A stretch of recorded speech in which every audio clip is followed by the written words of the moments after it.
Will not start. He has tendonitis in his throwing arm, but he told us he expects to see some action. So Billy Joe Tolliver, who led them to victory last week and threw 3 touchdowns against the Rams, will get the starting nod. Meanwhile, former Falcon Wade Wilson, the Saints quarterback, he started the last 3 games of the season last year for Atlanta. Looked so good that the Saints picked him up. And now here's Morton Anderson kicking to the Falcons, and this will be through the end zone. Bring out Atlanta to the 20-yard line. Saints lost the coin toss for the 7th time in 7 games this season. And here's Billy Joe Tolliver. 3-3 as a starter for the Falcons in the last 2 seasons. Here's the offensive line. Something old, something new on the left side. Ken in his 16th year. Kennedy, the rookie, the 9th pick in the 1st round at left guard. Eric Pegram has been quite a surprise. Over 400 yards rushing. Risen leads the NFL with 6 touchdown catches. They come out with 4 receivers to begin the game.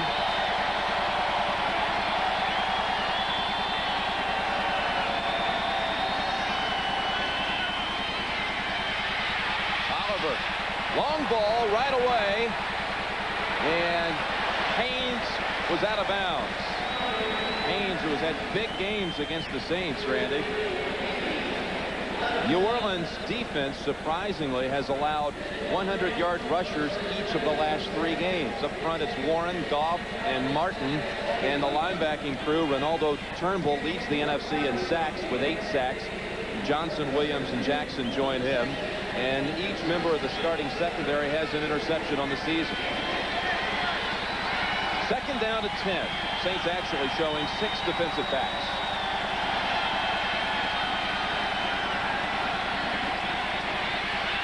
Eric Pegram lost a yard as Wayne Martin met him quickly. On the NFL Today, Terry Bradshaw was hammering the point that you have to run the ball in the NFL, and it's very true in this game right here for the Falcons. They've got to run it, and one thing they also have to do is they have to get their offensive linemen going in the right directions. They had Chris Hinton pulling from one guard and Lincoln Kennedy pulling from the other guard, and they ran right into each other. They call it no gain, so it's 3rd and 10 for Tolliver and the Atlanta Falcons.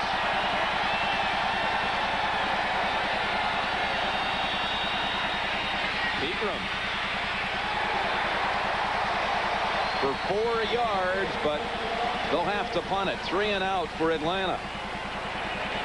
And the main reason they really have to run the ball is this is the Saints defense. It's number 2 in the league in sacks. They will get after a quarterback, and I don't care how tough everybody says Billy Joe Tolliver is, he's only going to be able to take so many hits. Rookie Harold Alexander punting to Tyrone Hughes, who leads the NFL in punt return average, including a 74-yard run back for a touchdown.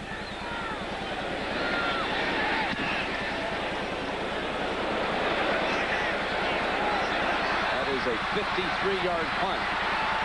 Hughes runs it back to the 33.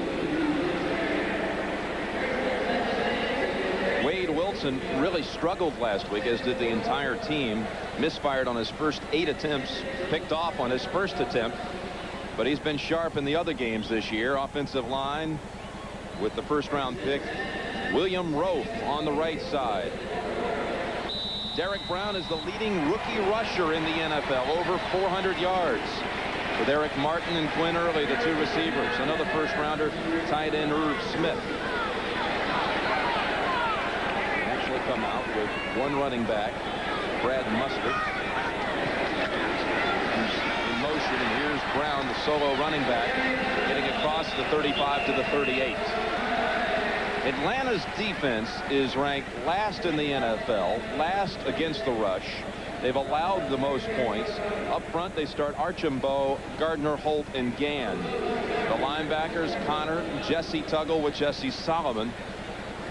And the amazing Deion Sanders getting his 1st start of the season, his 2nd game action. 2nd down and 5. You look at Mike Gann lining up against William Roaf. Derek Brown for no gain. It was Gann, 76. We showed him at the line of scrimmage. He got him by the ankles. Archambault helped out also. And this is a defense that week in and week out has been gashed by the run. Here's Gann working against Rofe. Rofe gets a little takedown working on him there. And the backside is very important for the Saints running game. Brown, Hilliard, all the running backs for the New Orleans Saints are cutback guys. And if they can get blocks backside, they can run against this Falcons defense. Dalton Hilliard has come in. Shotgun time on 3rd and 5. Wilson. Incomplete. Going to Hilliard. Rookie Darnell Walker was defending along with Jesse Tuggle.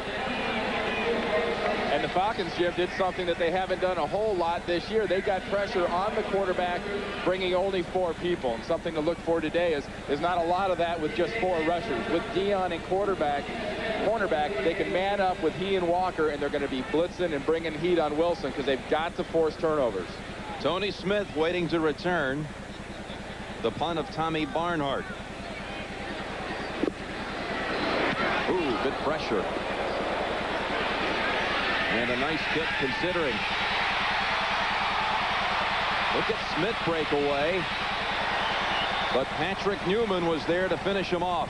42 yards, no yardage on the return. Each team had it once.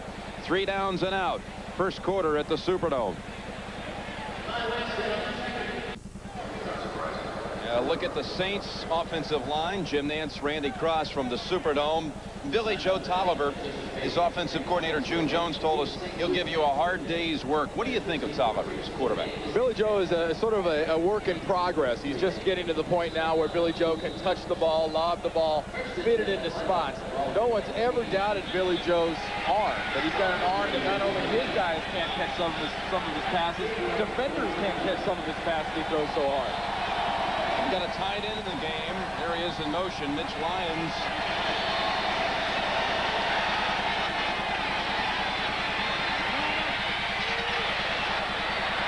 That's in the area of Andre Rison. Well guarded by Toy Cook.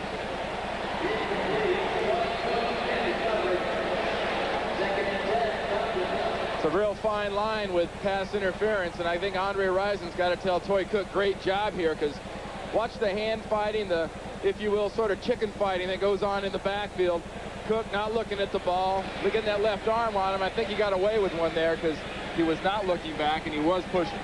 4 snaps for the offense from Atlanta. Twice they've thrown the bomb. What is the message they're sending to the Saints?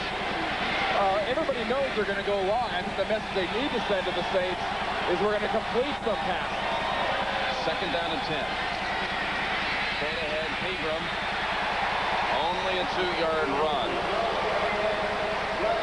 Pegram exploded on the scene a couple of weeks ago against the 49ers for his only 100-yard rushing effort of his 3-year career. Not only did he go over 100, he almost got 200. 192 at Candlestick. And the key for Eric Pegram to really be into a game really depends on the gentleman in black on the other sideline for the Falcons, and that's Jerry Glanville. If Jerry feels the offense is on a roll, he'll call runs. But if he doesn't, Eric will not carry the ball very much. 3rd down and 8.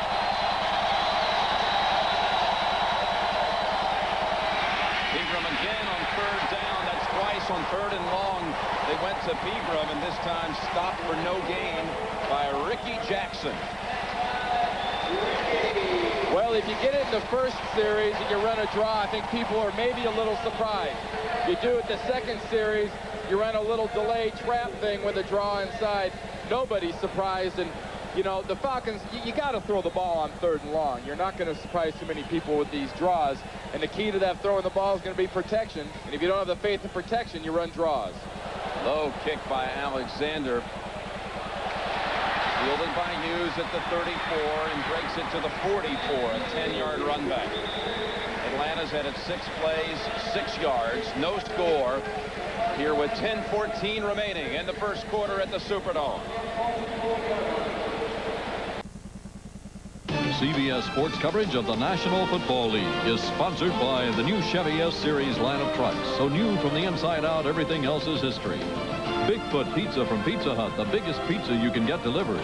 Mobile Ink Cellular Service, it's simply the way to communicate. And by Xerox, the document company. Atlanta and New Orleans. for the 50th time, and the Saints have it. First down from their 44. Wilson snaps it complete to Eric Martin into Atlanta territory near a first down. And that's one half of the key matchup for the offense of the Saints. And that's trying to take advantage of the rookie Walker working on the other side from Deion Sanders. He will be tested severely because the Falcons are going to want to go with a lot of man coverage so they can blitz Wade Wilson. Walker, big game last Thursday night against the Rams, just got a soft cast on his hand. He had a major large cast earlier and got 2 interceptions last time, so I don't know why you changed. Maybe you catch better with the hard one on. You said people think I had a big game. I think I can have bigger games than that, but 2 interceptions last week. Here on 1st and 10, Brad Muster stopped at the line of scrimmage. Muster coming over from the Chicago Bears and really now just starting to get into the flow after missing the first 3 weeks of the season with a knee injury. And here's Pierce Holt. Watch what he does on this play. Comes through Port, makes the play in the backfield, and that's what Pierce Holt will do to you if you don't double team him, Jim. He will push his guy into the backfield, and he'll cause openings not only for himself, but for the other defenders on the team. 2nd down and 10. The delay, Derek Brown scoots to the 42. It'll be 3rd and 6. Jesse Tuggle made the tackle.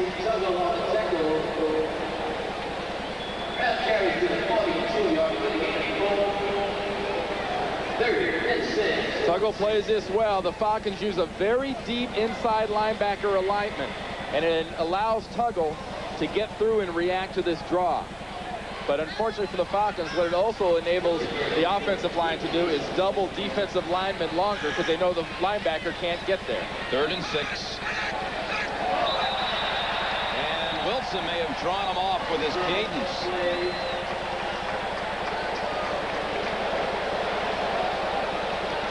Encroachment, defense, number 95, 5-yard penalty, still 3rd down. And that takes you from a throwing down to bringing in the tight ends and going for a short one.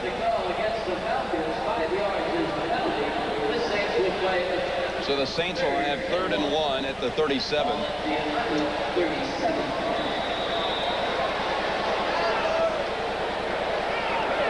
And these are the kind of plays where a undersized Falcons line, and believe me, as a defense, this is an undersized defense, despite Jumpy Gathers and Pierce Holt, can be in a disadvantage against a big physical offensive line of the Saints.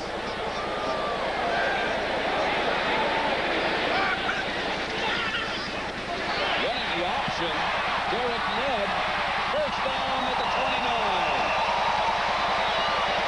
First-year player from Grambling, rumbling for 8 yards and a first down. And if you're a quarterback the age of Wade Wilson, you don't look to do this too much, but it was a good surprise, a good changeup, and obviously caught the Falcons defense on the field and on the sideline completely by surprise.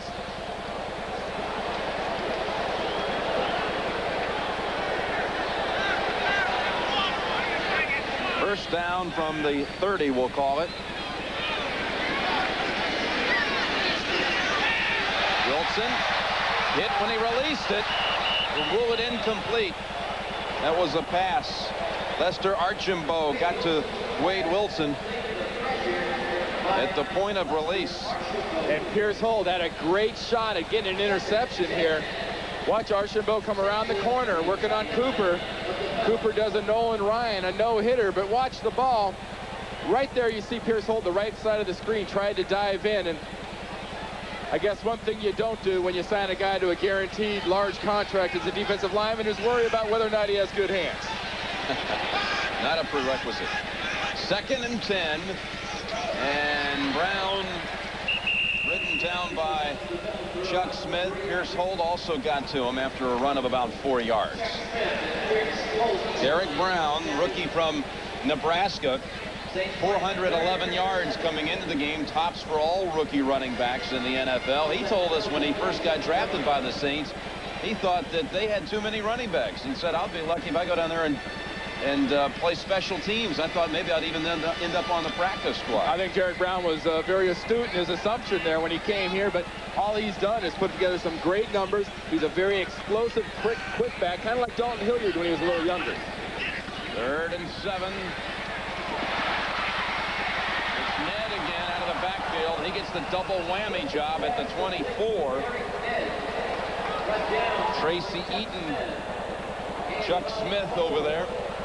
So it'll be a chance to look at Morton Anderson.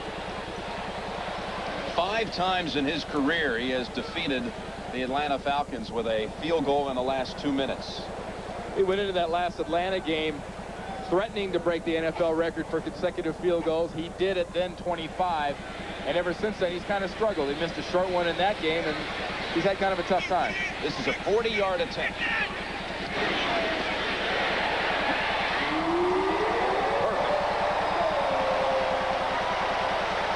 So the Saints grab the lead here in the first quarter on a 40-yard field goal by Morton Anderson.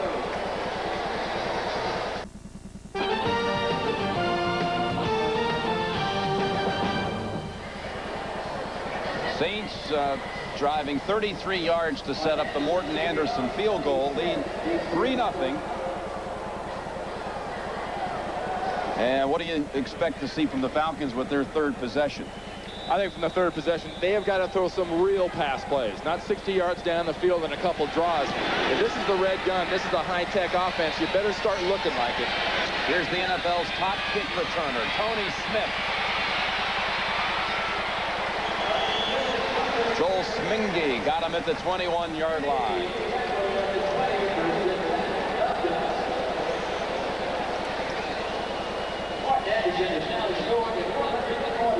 Billy Joe Tolliver, even though he led him to victory against the Rams last week, he said that, hey, there's no quarterback controversy here. Bobby Hebert is our starting quarterback. You can't lose your job because of injury here, but Hebert still with the tendonitis in the throwing arm. Not getting the starting nod. And I think Tolliver's the quarterback for a while, Jim. That elbow's, I think, a lot worse than people are letting on. Of course, Chris Miller out for the year with a knee. Here's Pegram. Good yardage on first down. Has the first and more. Across the 40 and bumped out at the 43.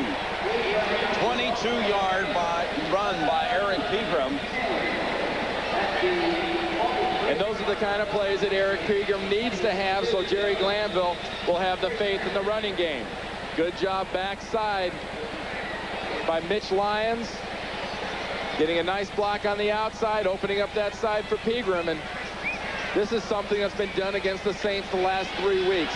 100-yard rushes against them for the first time since 1980. A defense that traditionally is very hard to run on, but not lately. 3 straight games, 100-yard rushes against the Saints.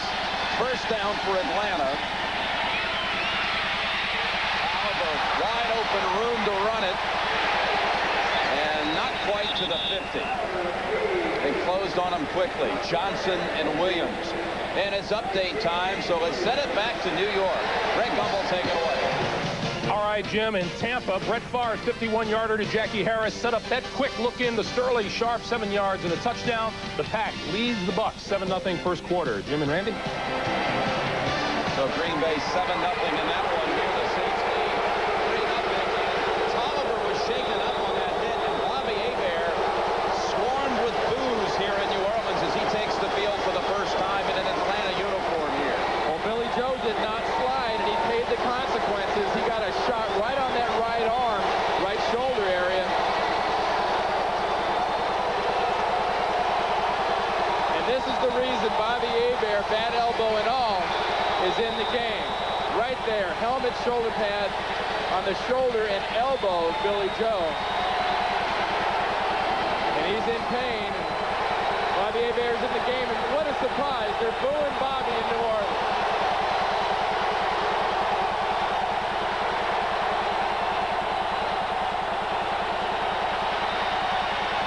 Second and 3, Pegram, no gain. Keith Taylor ran down the line of scrimmage with him. Bobby walked to the line of scrimmage and had his arms raised trying to quiet the crowd. That only works when you're in a New Orleans uniform, right? Yeah, well, he's used to doing that here. Tell him to please quiet down, but they're not going to listen, Bobby. And if I'm Steve Sidwell, the defensive coordinator of the New Orleans Saints, I load this defense up for the run. And if you load up a zone, you do it short. Bobby Hebert cannot throw long with his bad elbow. Play for the run and the short pass. 3rd down and 4.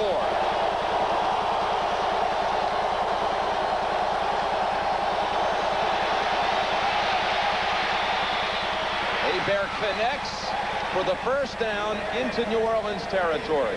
A 10-yard pass play to Michael Haynes. And the main problem Hebert's had with that elbow is getting the long pass down and grounding some of these short ones. Good follow through, right to Michael Haynes. And when your right arm doesn't feel good, how do you pump it? You pump it with the left. I think that is telling in a way. That, you know, natural reaction would be to pump it with your right hand. But Hebert gets the first at the 41.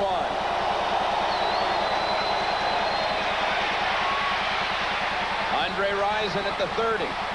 Zigzags to the 28. A 13-yard play. And Bobby Hebert is getting to run the plays right now that probably they should have started with. Instead of running those long shots down the field, why not get the ball to your receivers? As you see Billy Joe heading inside, no doubt for x-rays. By the way, after Hebert, the next quarterback, the 3rd quarterback in uniform for Atlanta is Bob Galliano. 1st and 10. There's Galliano. Pegram to the 24. Tripped by Wayne Martin.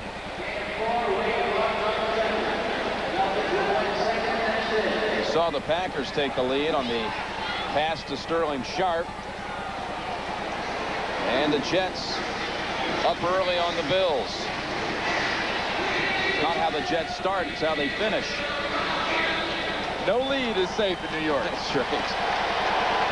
2nd and 6, Jim Mora looking on as Atlanta's driving on his Saints.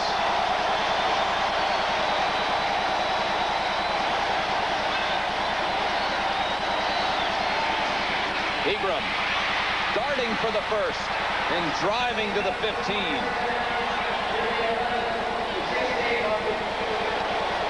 I really think it's an advantage for the Falcons having Bobby Hebert in the game right now because they know Bobby can't go deep. They've got to rely on a passing game, a running game that'll feature trapping linemen like Chris Hinton right there working against Ronaldo Turnbull, and it'll feature the high percentage short passes that'll move the ball down the field.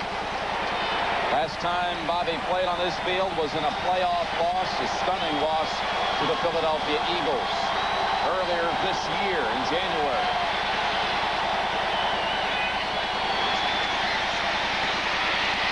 Pegram to the outside. Look at that speed. And a run of 12 yards.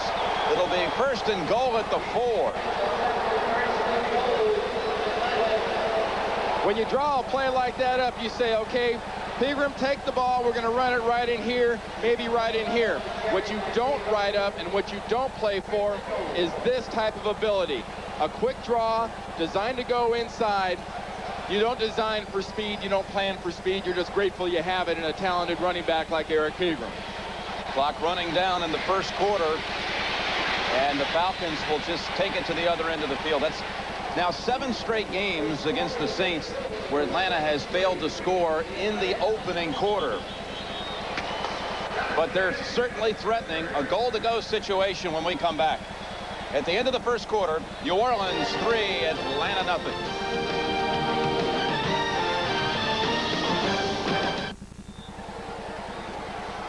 Jackson Square in New Orleans. We're starting the 2nd quarter. The Saints lead on a 40-yard field goal by Morton Anderson, but Atlanta right at the 4-yard line, 1st and goal. Call it the 5, I guess. Pegram, 1 yard. Martin and Williams. Wayne Martin signed an offer sheet with Washington in the offseason, but the Saints matched it to keep him here. They say this spreads out a defense when you run this red gun with one running back. But the Saints defense does not spread out, and they are not surprised by that inside. I think if the Falcons are going to score against these guys, they're going to have to throw the ball to a wide receiver. And the money guy for him down here is Andre Rice. He's at the top of your screen, 2nd and goal from the 4. Option, Hebert keeps and falls to about the 1. Now that surprises me. One quarterback already in the locker room injured. Hebert not 100%. That does not make much sense when you got a quarterback that's got a bad arm. Why should he have to take more shots? Ricky Jackson playing the option like he always has. Heck, it's probably been 10, 12 years since Ricky's played the option. Got Lincoln Kennedy trying to drag his guy Hebert into the end zone. And June Jones, the offensive coordinator. 11th play of this series, 3rd and goal from the 2. Pegram, not even close. Turnbull and Martin. There's Wayne Martin. Stop him for no gain. Is this the offense the red gun or the red run? It's supposed to be a passing offense. You're down there against a defense that always plays tough in the goal line situation. You have no chance running it in repeatedly against this defense with guys like Ricky Jackson. You got to throw the ball. I don't understand that. There's a Saint player shaken up on that play. It's Frank Warren.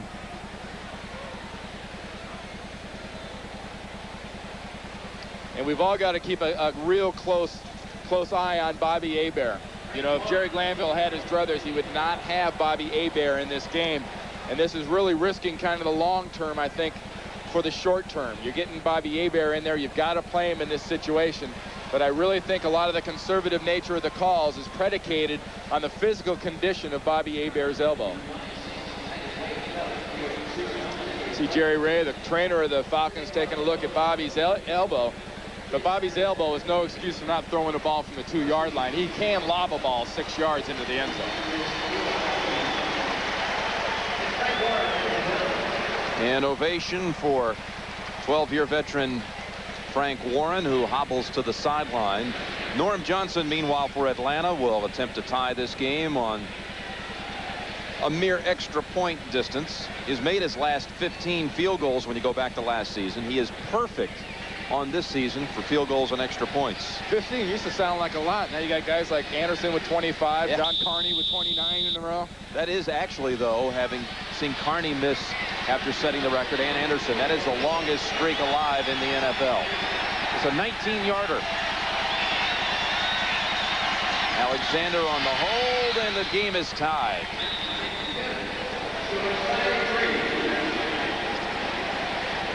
Atlanta and the Saints 3-3 in the second quarter.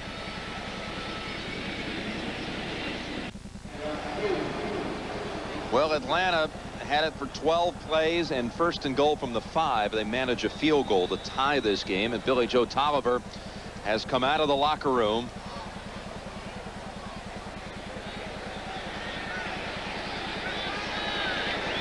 We'll be getting a report from Lesley Visser on the severity of the injury to Tolliver. Here's Tyrone Hughes on the run back.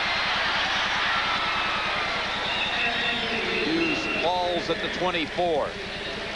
We'll get an update on Tolliver, and we'll have the Saints with the football when we come back.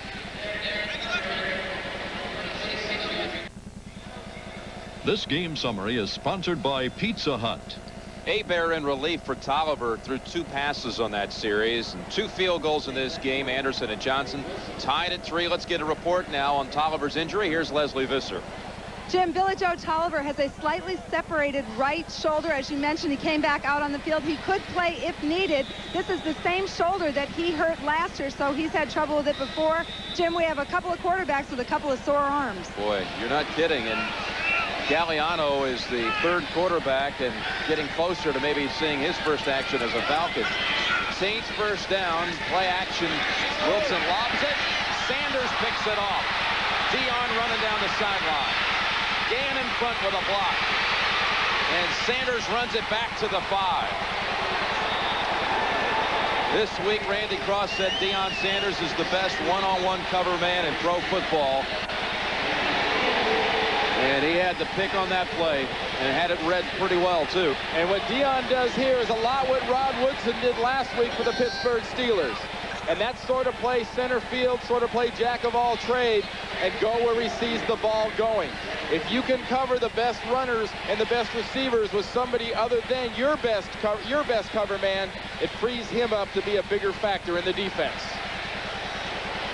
Chris Port and Derek Kennard finally tackled him, but a goal-to-go situation again for Atlanta from the 5. Great thing about Deion, you know, is this a better team with Deion or without? It really doesn't matter. The guys on the Falcons think they're a lot better when Deion's in the game.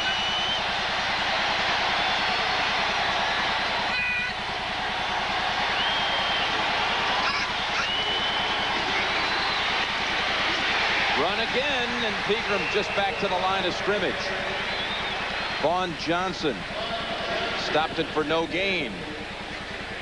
Well, Eric Pegram told us yesterday, you know, if Coach Glanville has faith in the running game, he'll stay with it. Well, maybe right now he's got a little bit too much faith in the running game, or knows a lot more about Bobby Hebert's elbow than he's telling. Bobby Hebert so far has completed the only 2 passes he's thrown.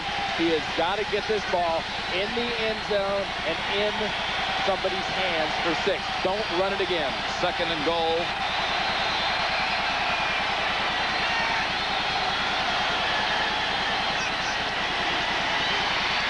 Here's the pass.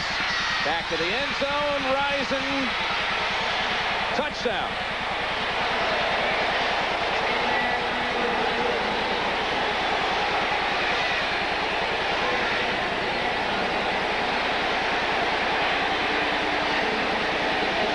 And a great job by Andre Rison of adjusting to a pass by Bobby Hebert. Smart throw by Bobby. He sees he's covered. He throws it to the corner of the end zone. And Torrey Cook just loses track of Andre Rison. Watch Rison adjust right here. Cook doesn't see the ball, can't adjust. And see, it's not that hard. You throw the ball in the end zone, you score points.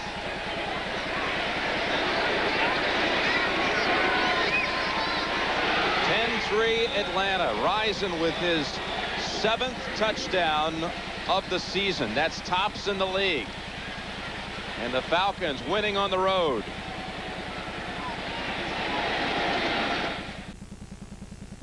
That touchdown reception for Andre Rison, the 40th of his career, which ties the franchise record of Alfred Jenkins.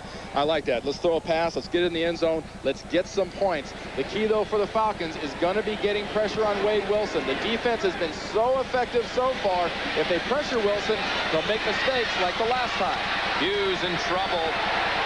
And Tippins rides him down at about the 9-yard line, I believe is where they'll give him the progress to. Tippins says, wait a minute, what are you talking about, forward progress? Let's call that a safety. Don't think so. That's an emotional coach for an emotional special teams group, Bobby April of the Falcons. And if you're playing a team like the Atlanta Falcons that are sort of medium on talent but high on emotion, you do not want to let them get off to a good start, because this is a team that will ride it sky high on emotion. They actually say Hughes made it to the 10. That's where they give him the forward progress to.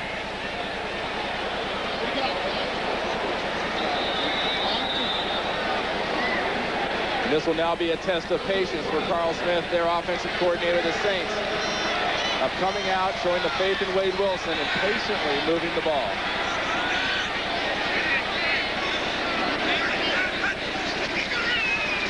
Pitch to rookie Derek Brown, and he was tripped by Lester Archambault. He's made a couple of big plays. He got in on the quarterback one time also in the first quarter. Well, that was part Archambault and part turf monster on that one. It seemed like he might have got a little trip on him, but also Brown caught a little foot in that turf and just spun down to the ground. Archambault's 4th year from Stanford. Started out with the Green Bay Packers. 2nd down and 9.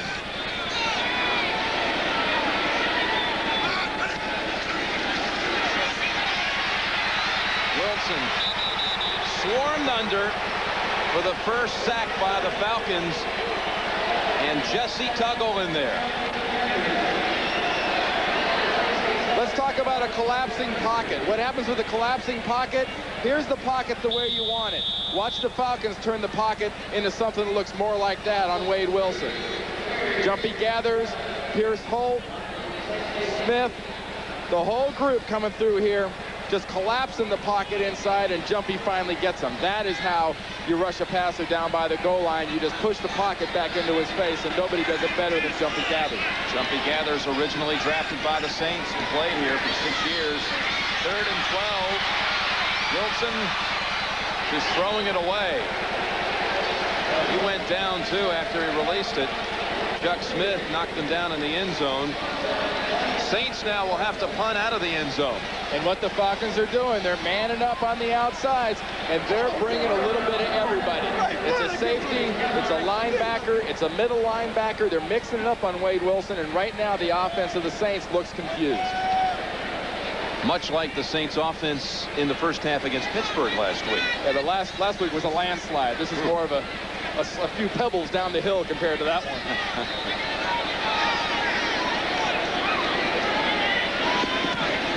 Barnhart. Smith fields it at his 45, darts into Saints territory, and is down at the 31. One of his own players came back to greet him. Sort of a Ken Tippins, Vince Buck sandwich there. Tippins was still working on that kickoff return tackle. He's still driving bodies back. Doesn't matter what uniform. A nice job. You talk about running north and south. Here you got the Saints are running north, and Smith just goes south and runs by half a dozen guys, and here comes the team tackle. Buck from the back and Smith, Tippins from the back front. That's a 24-yard return by Tony Smith. And the Falcons, with 10 unanswered, are back looking for more at the Saints 32.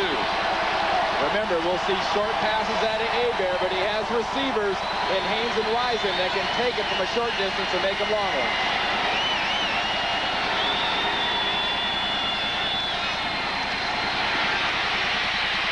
Lost this one to Risen. Wide open. He got the feet down at the 9. 23 yards to Andre Risen.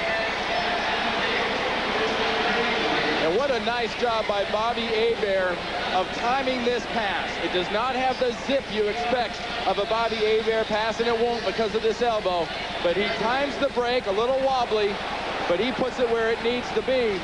And right now, the New Orleans Saints not only are confused on offense, they're a little confused on defense, because I think that pass surprised them. They don't expect Bobby Hebert to be throwing the ball down the field. That pass wobbled like an old Saint quarterback. Not Hebert, but Billy Kilmer. First and goal from the 9. Still throwing. Touchdown to Michael Haynes.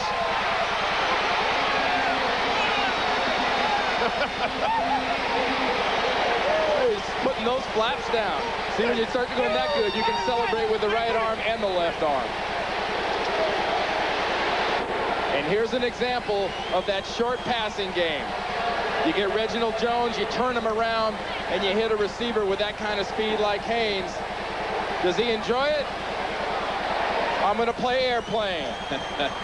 Right flap, left flap. Does he enjoy it? He's come back home, and he's 5 for 5 with 2 touchdown passes.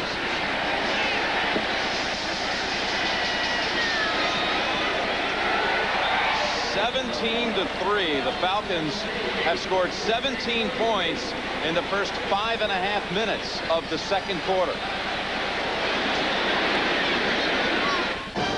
Well, next Sunday we have a doubleheader day on CBS. Starts with the NFL today. Then early, many will see the Bears against Green Bay.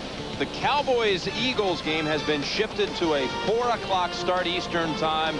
Most of you will see that game from Veterans Stadium. Atlanta leads here 17-3. That's Fred McAfee running it back. Here's a reverse. Marcus Dowdell. Dowdell with one man to beat. Oh, they've ruled him out of bounds back back at the 38. Marcus Dowdell.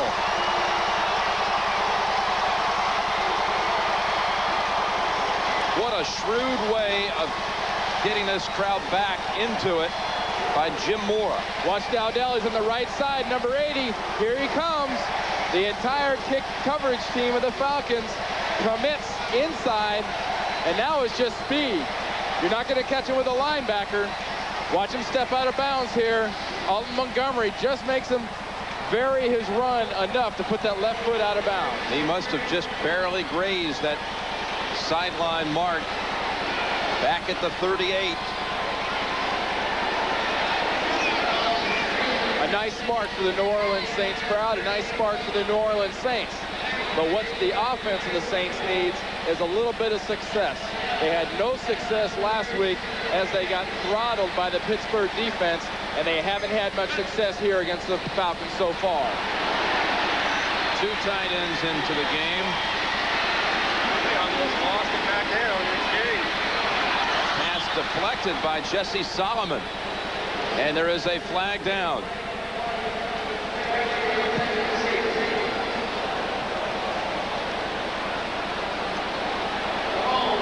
Gary Lane, our referee, indicating the holding penalty against the offense. Holding offense, number 60, 10-yard penalty, remain first down. Let's take one more look at that return. Let's see if that foot does go out of bounds here. Watch the left foot. Montgomery will be coming in from the left. Does he go out? Yep, right there. First and 20. Quickly into the arms of Quinn Early. But a pass for about 5 or 6 yards. It's always interesting when you see an offense going short, going big with their passes, especially to a guy like Early. Early is their speed guy. He's the guy that's made the difference, at least early in this season for the Saints, getting the big plays in the passing game. He's gotten downfield, and he's the guy that can do it. Give him 5 on that pass play. Second and 15.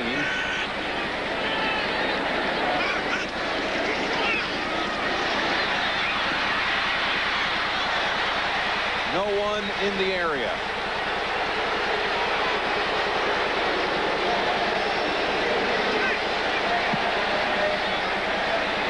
And why does a quarterback have to make those kind of plays, throw the ball off where there's nobody? Watch the best cover cornerback in the league, Deion Sanders. I mean, that doesn't look like very much, but that is a nice play by a cornerback that, you know, it's got to be a great feeling when you're an athlete like Deion Sanders or Rod Woodson. You know, no matter who you play, where you're playing, or what the conditions are, you can cover their best guy.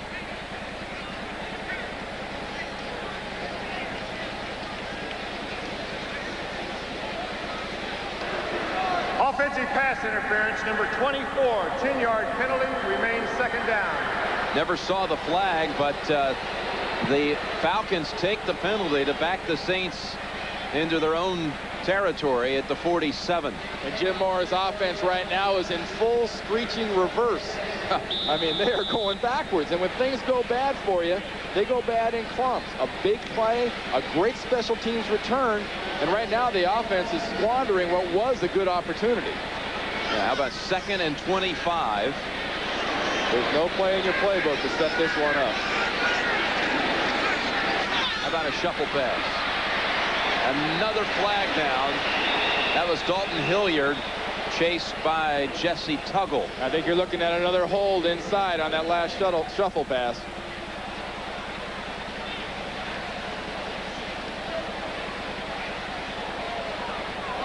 How about second and 35? Do you have a play in the books for that one? It's called a quick kick. Haven't seen that since Cunningham a couple years ago, but you know, Coach Moore, it might not be a bad time just to let your defense do something because the offense is burning rubber backwards.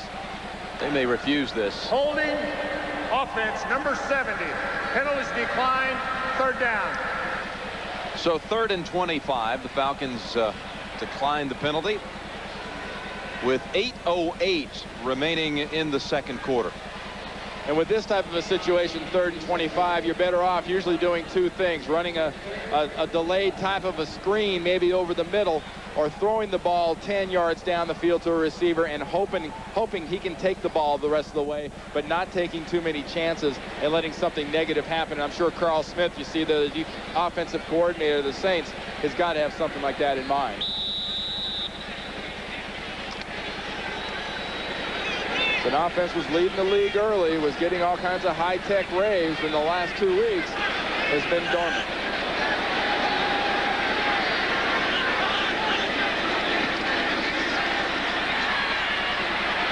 Derek Ned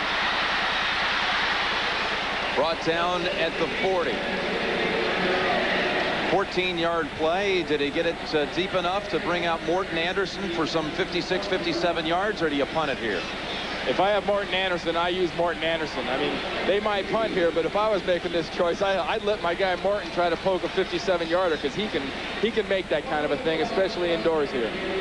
But Tommy Barnhart's on the field, and he's going to be doing a little punt. Tommy Barnhart, he specializes in getting punts to drop inside of the 20. He leads the league, 13 punts downed inside of the 20. He'll just pooch this one with Tony Smith waiting at the 10.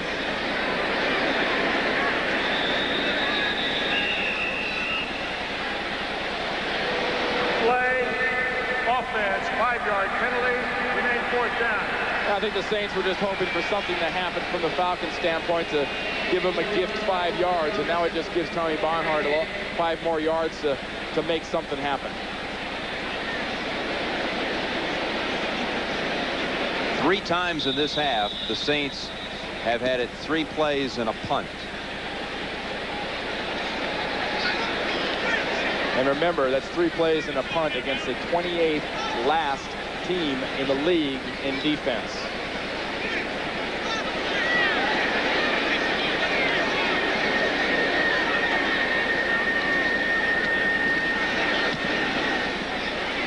Spiraling kick headed to the sidelines. How deep did he boot it? Well, they say at the 12-yard line. 17-3 Atlanta.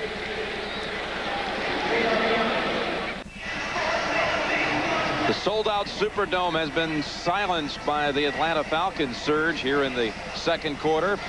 17-3 Falcons. The Saints led 3-0 after 1.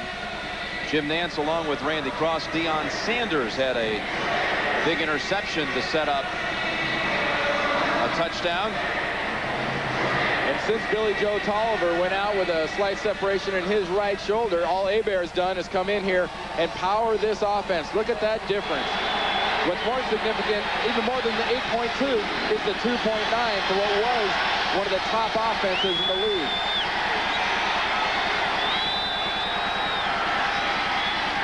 Eric Pegram for about 3 yards.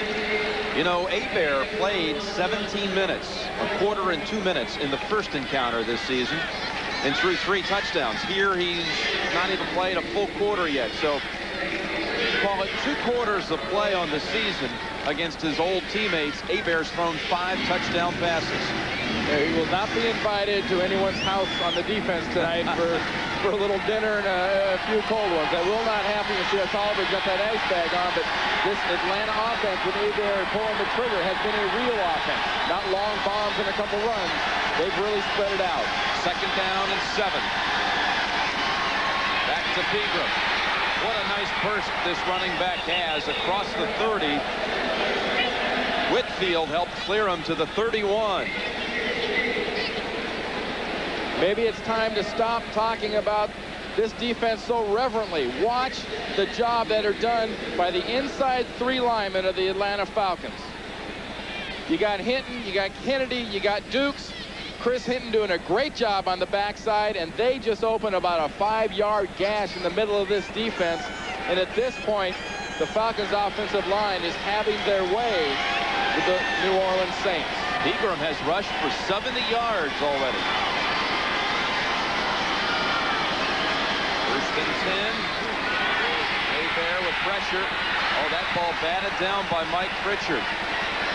That's the first incompletion for Hebert, and it should have easily been completed. That was well put, Jim. He batted that one down. He did a little defender work on that one. Ricky Jackson was coming through quickly. And here's something he does great. You worry about his speed. You worry about his moves. You better worry about his power. And as you saw Bob Whitfield, when you're worried about power, you get 2 handful of jersey and you hold on. 5 minutes remaining in the first half. 17-3 Atlanta. Second down and 10. Pegram. For about 5. Vince Buck came up to make the hit. Eric Pegram told us, if you want to test yourself as a back, you got to see how you do against the Saints. He says that's a measuring stick. And I think that he can grade himself pretty high as a running back from what we've seen. It's a combination of he and the Falcons are grading up and the Saints are grading down right now. But it's 3rd and 5 for the Falcons.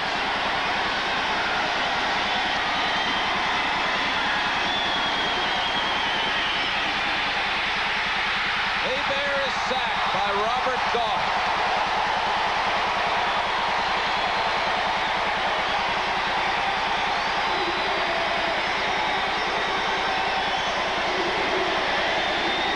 Robert Goff, they said, played his career game in that loss against the Steelers, and this is the way he was playing. Here he goes. Check it out. Wayne Martin working on the inside, making the hole. Goff coming from the other side. Just powers straight through Lincoln Kennedy, the rookie guard, playing way too high. Alexander, this will be run back by Newman. Patrick Newman. Brought down in traffic at the 44. 40-yard punt, 14-yard return. Now you just got to ask a question. The Saints got another break. New Orleans, what are you going to do with it? You're going to move in the right direction, or you're going to move backwards like you did last time? Jim Mora's Saints have all 3 timeouts to work with. 3:43 to go in the second quarter, trailing by 2 touchdowns. So far, the key to shutting this offense down from the passing standpoint has been the coverage of Walker and Sanders on the outside.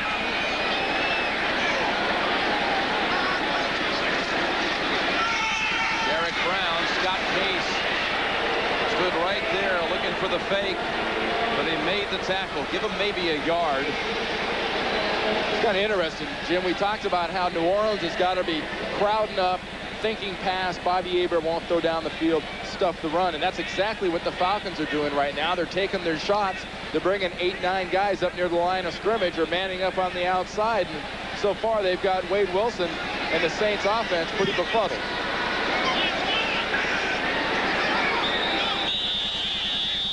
Second and 9, and Timeout, Atlanta. Falcons call a timeout. 17-3 Atlanta. How would you rate the offensive line for the Falcons in this game? Early, so-so. The running game wasn't working. Since Bobby Hebert has been in there, this group has just powered their way through the defense of the Saints. They've really made a good job, especially done a good job, especially the inside 3 of Hinton, Dukes, and Kennedy.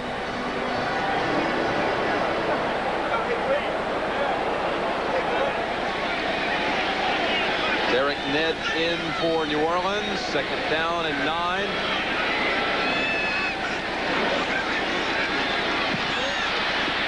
Pass almost caught by the official. The umpire should have had it.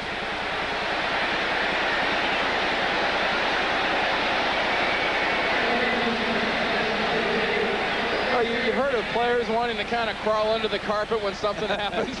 Here's the same example for an official. You're doing your job, you're zeroed in, you're concentrating. Suddenly you're a victim. Bob Boylston. Hit Bob right in the breadbasket. He was wide open.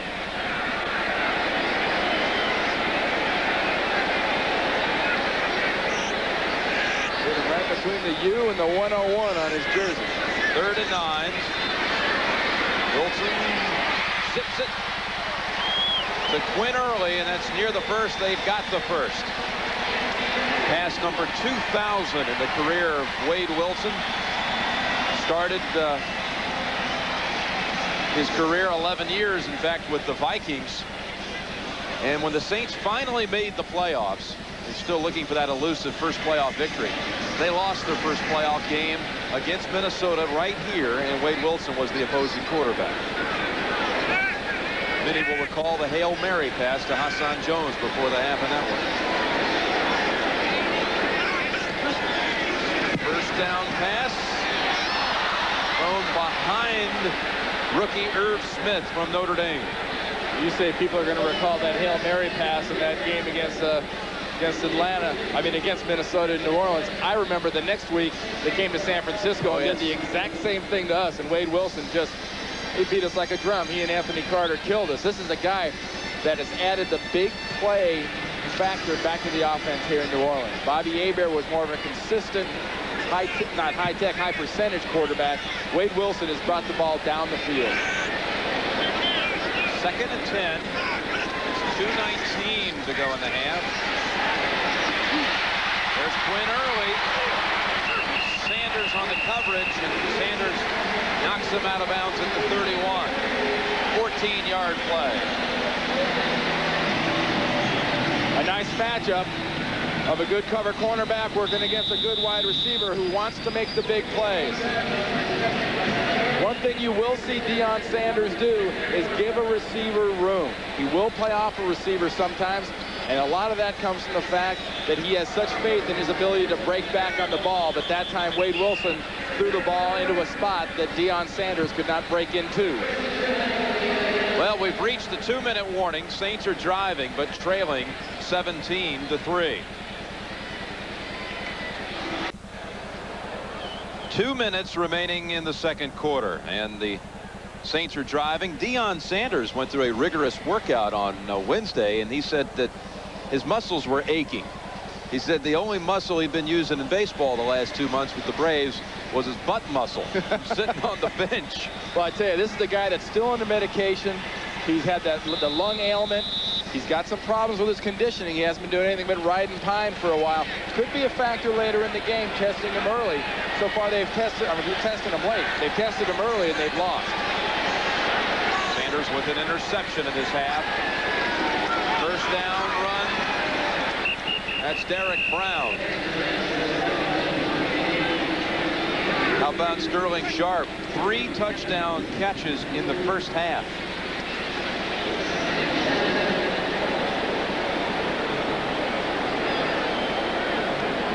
Bengals missed the extra point. Otherwise, that game would have been tied at 7. 2nd and 7. Saints, again, with all 3 of their timeouts. 1:30 to go. Haven't seen a pass to a tight end from the Saints yet.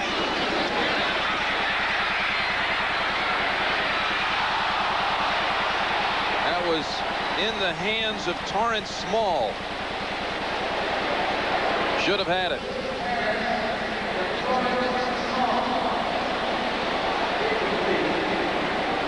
Does he knock it down, or is it just out of his reach? Well, he got to slap both sides of the ball on that one. And what's Wade think? Oh, right offhand, I'd say Wade said you should have had that.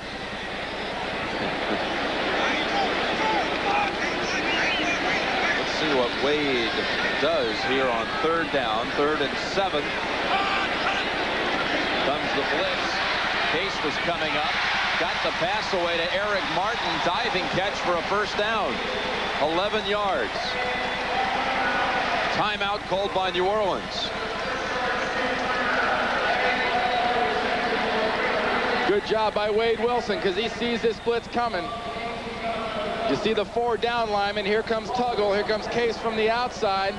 Here comes, heck, Eaton was coming from the other side. Tracy Eaton. And a nice job of reading it, sliding that ball down low where only Eric Martin get a hold of it. Watch coming off the corner is going to be Tracy Eaton at the top of the screen. You got Scott Case coming. You got this blitz. You got this blitz. And you got a good job by a quarterback throwing this ball low and away where Eric Martin can get at it, and a defender can't.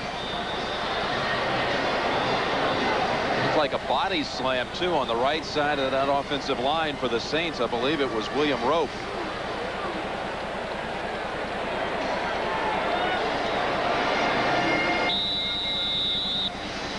What a start in his pro career. Well, he's gonna be good. He's all right, already all right. But I think people overreact a little bit about being in the Pro Bowl and being a all-pro his first year. 1st and 10. To the end zone and incomplete. Win early, covered by Vinnie Clark.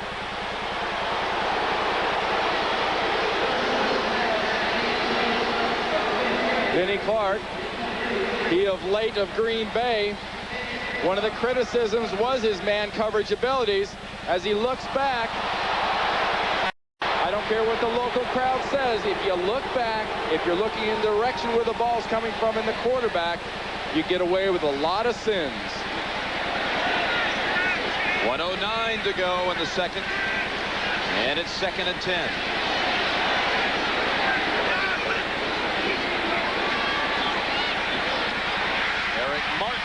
Out of bounds, 2 yards shy of the first.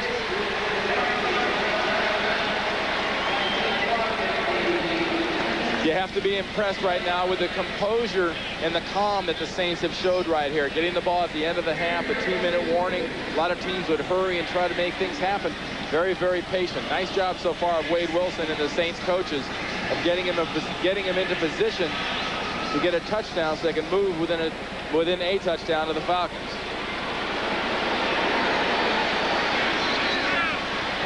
3rd down and 2.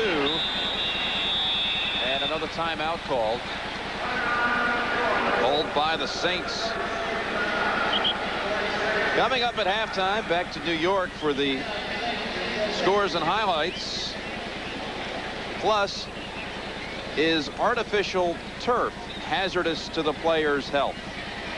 Find out the hard facts on turf coming up at halftime with Greg and Terry.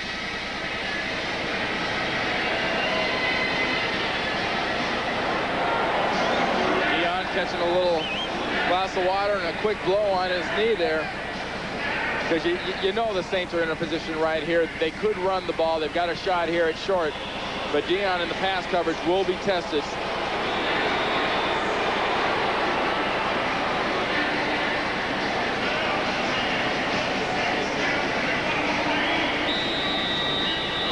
Third and, well, we'll call it 2.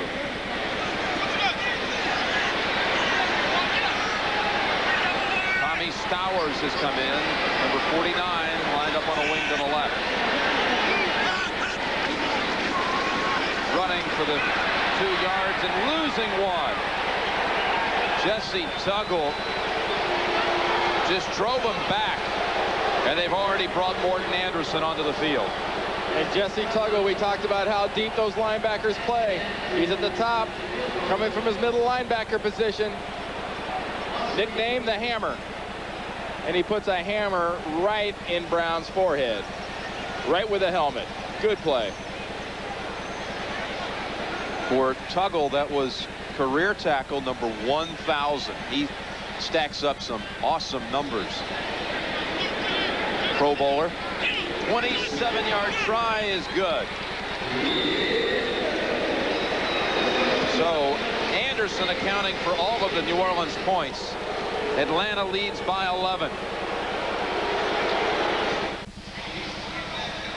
Only 19 seconds left in the second quarter. Falcons got a team meeting going on in the field.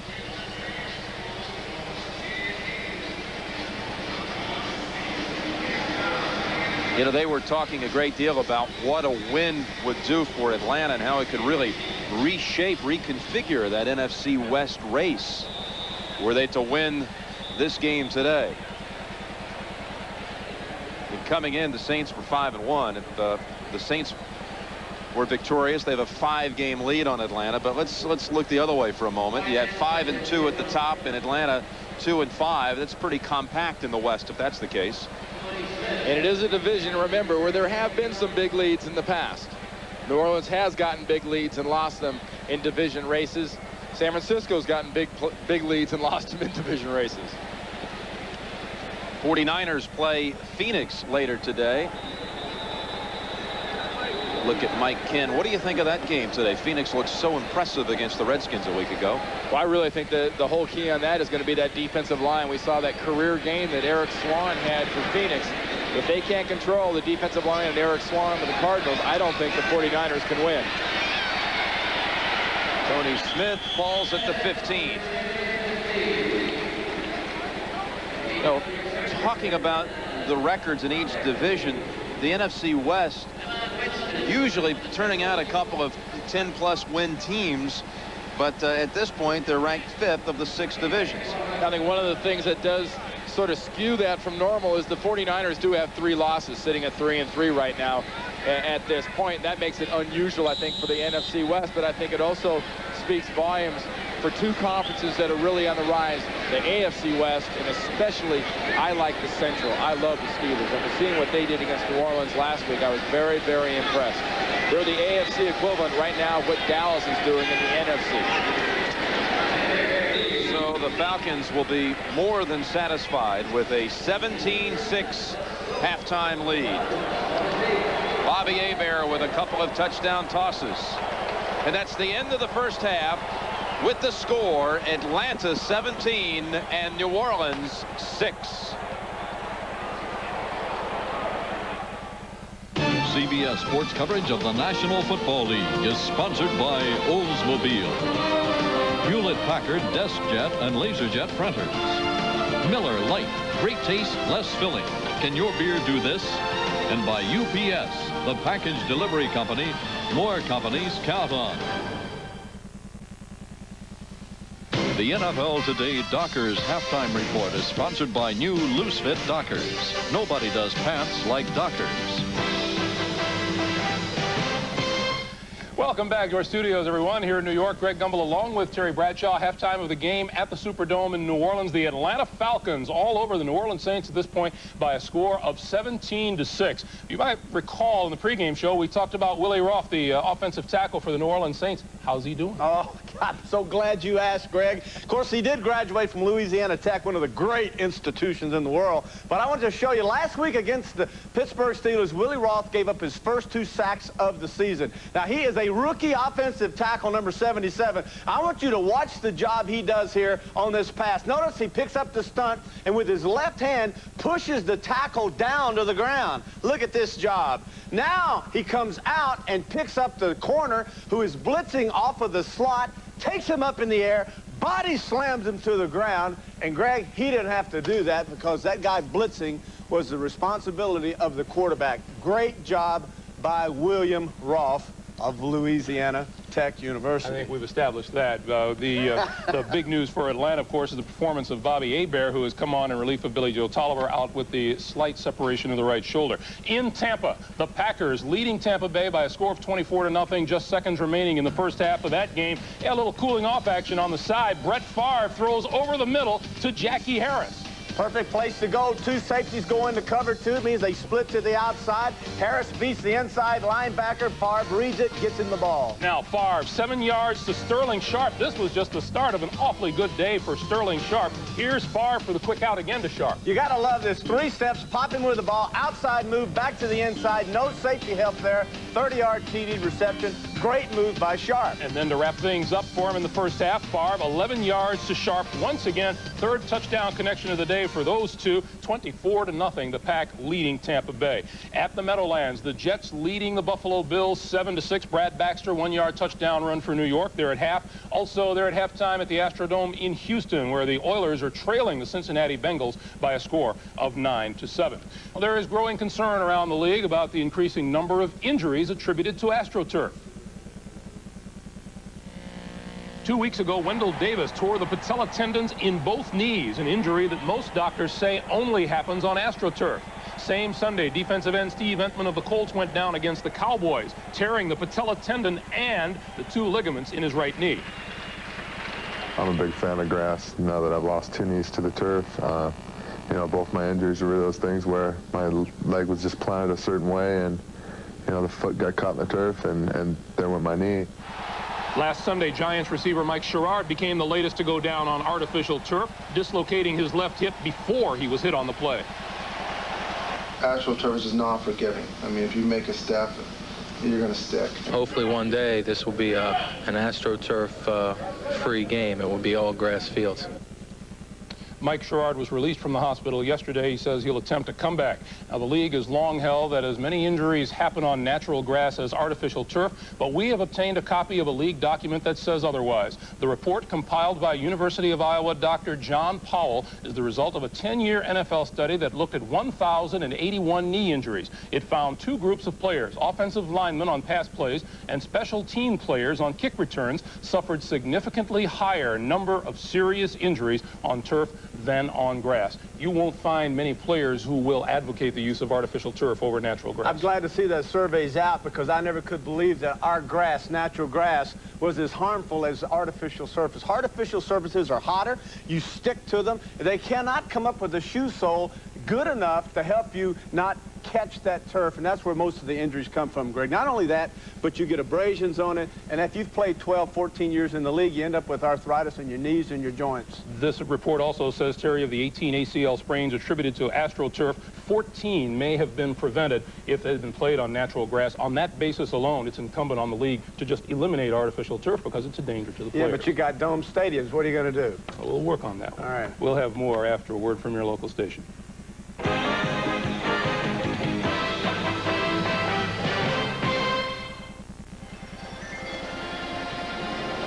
Eric Pegram ran for 75 yards. Hebert with 2 touchdown passes, and the Falcons lead at halftime, 17-6. CBS Sports coverage of the National Football League is sponsored by Ford and your Ford dealer. Have you driven a Ford lately? Bud Light. If you want great taste that won't fill you up and never let you down, make it a Bud Light. Citibank Visa, not just Visa, Citibank Visa. And by AT&T, we help put your world within reach. All right, we're getting set for the 3rd quarter, and as we digest the stats, Randy, one that you thought really stood out was the Saints' total offense. Yeah, unbelievable. The Saints set a team record last time they faced the Falcons with 557 yards, 96 in the first half. Wow. It's been Pittsburgh part 2 so far for the Saints. Here's one hot shot, by the way. This was James Williams hitting Billy Joe Tolliver. Slight separation of the right shoulder, so he had to go out of the game. Probably the biggest play of the half for the Falcons, getting Hebert into the game. Deion Sanders with a pick to set up a touchdown.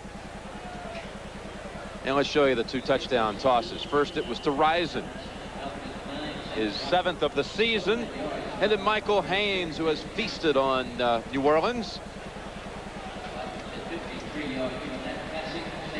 Haynes grew up right here in the city of New Orleans.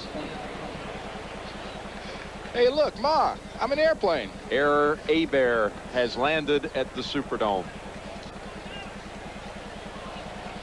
So overall, a pottery of first downs for the Saints, only 5. And average yards of first down, that's a stat that you thought would be important coming in, and look at the difference. The Saints came in here averaging 5 yards a play against these Falcons from the last time they played against each other, especially on the ground, and so far 2.2. Bobby Hebert, 5 out of 6, and the one incompletion should have been caught.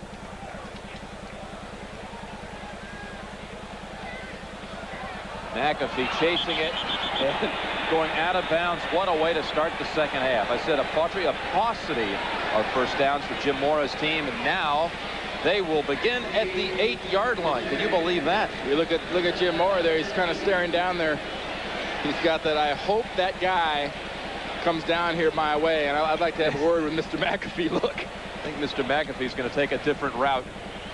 Yeah, he's going to stay. That's when you good distance away. You blend into the other gold helmets there with the fleur-de-lis on it. You figure you'll lose you in the shuffle. So the Saints down 11, start the third quarter at the 8-yard line.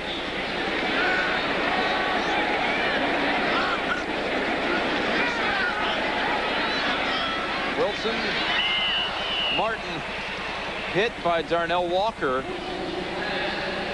Good hit by Walker to knock it loose. And if the Falcons can man up and be that effective, as you've seen, they have been that effective early. We got an offense. Remember, this is the offense after about a month or so is the #1 offense in the NFL, and the most yards they can put together on a drive are 45, and all they get out of that is a field goal. You're obviously doing something right, and what the Falcons are doing right defensively is they're smothering them on the outside with good coverage. They're bringing blitzes, and for the first time this year, they're stuffing a running game. 2nd and 10. Eric Brown, 4 yards. Scott Case finished him at the 12. Eric Brown had a really lean week last week against Pittsburgh when it came to rushing figures. Had 10 attempts for 7 yards against the Steelers. So that's a total now in the last 2 weeks of 19 carries, 27 yards. He had the last 2 weeks together. Talk about that rushing defense. So far in this game, Atlanta's giving up 2.4 yards per rush. They were the worst in the league, and that would put them right at the top. 3rd and 6. From the shotgun, Wilson has Newman open at the 15 and denied by Scott Case. Picking up the first down. That was a good play by Case. Very nice play by Case, and one thing we have not seen out of the Saints offense is what we mentioned earlier, that Wade Wilson has brought sort of the vertical aspect to the offense. There has been no vertical aspect to the offense, and you've got to really credit the Atlanta coaches defensively and the Atlanta corners. Vinnie Clark, Deion Sanders, and the rookie Darnell Walker. Tony Smith had a good run back in the first half, 24 yards. The pressure. Barnhart, they're going to call him for getting to the punter. They knocked down the punter. Ken Tippins, I believe, was the one who will be called for it. No, hold on a minute. Everyone here in the Superdome believed that was going against the Falcons, and the first signal we saw was holding against the Saints. And Tippins came free right up the gut, and I believe what we're going to see is we're going to see a hold to keep him from blocking that kick.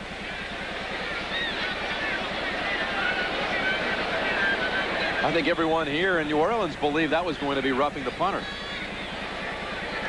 Holding offense number 90. 10-yard penalty, still 4th down. That holding penalty on James Williams. Let's watch. Working on the left side, 90 right there. That's not holding, that's tackling, and he did have to do that. If he doesn't hold right there on Tippins, you've got a block kick. That is a penalty you'll take. That is a trade-off you don't mind having. Now from the back of the end zone, Frank Wainwright will snap it to Tommy Barnhart.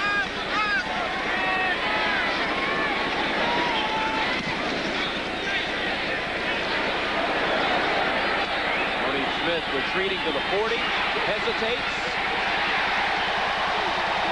and is punished for it at the 40. Toy Cook on the coverage, 52 yards, no return. I tell you, he wasn't punished half as much as Elbert Shelley was. He had the advantage of going to the ground. Elbert Shelley just got one of those special teams one-on-one lessons about do not stand around a pile, because if you stand around a pile, there's usually 2 things that are going to happen. One, you're going to be a spectator, and 2, you're going to be a victim. Oh. And right there, Elbert Shelley, number 37, was a victim.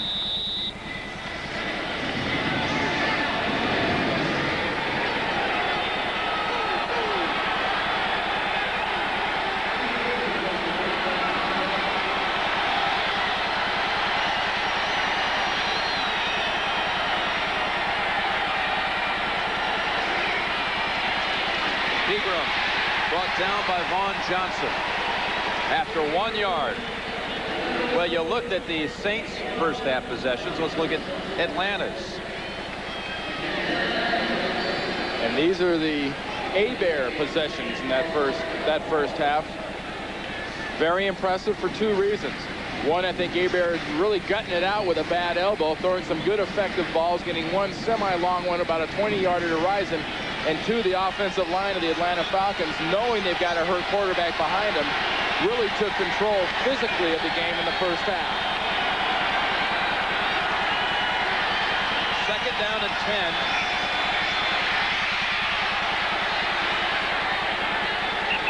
And Rison to the 47. Tackled by Vince Buck.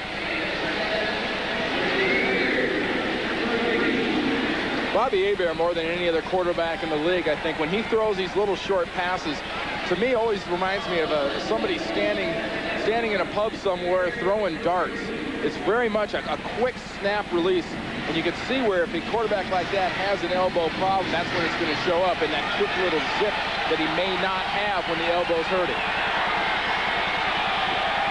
He's thrown some darts today, 2 touchdown passes, 3rd down and 3. Pegram got the first and moves it across the 50. Great surge right there by the offensive line, especially in there in the middle. We've been talking about the job Jamie Dukes and Chris Hinton and Lincoln Kennedy have been doing. Watch the black shirts moved out. Wayne Martin takes a side. He can't get there. And Jamie Dukes and Chris Hinton do a good job of just pushing that side of the pile back and enabling Pegram to get that first down.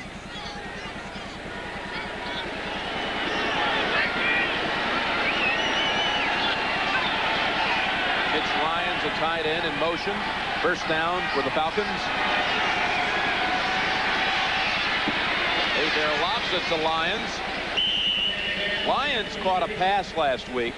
It was the first reception by a tight end at Atlanta in 34 games since September of '91. Gary Wilkins caught one. Do not be deceived that this offense changes just because it's a tight end playing. This tight end, in this case Lions, is used much like the slot receiver is in the regular red gun run and shoot type of an offense. Short percentage type passes in the flats like that. What Lions adds obviously the bulk and the extra blocker for the running distance. 2nd and 4, fumble. Pegram and Jackson fighting for it. Strongest guy usually wins this. Pegram saves it for Atlanta.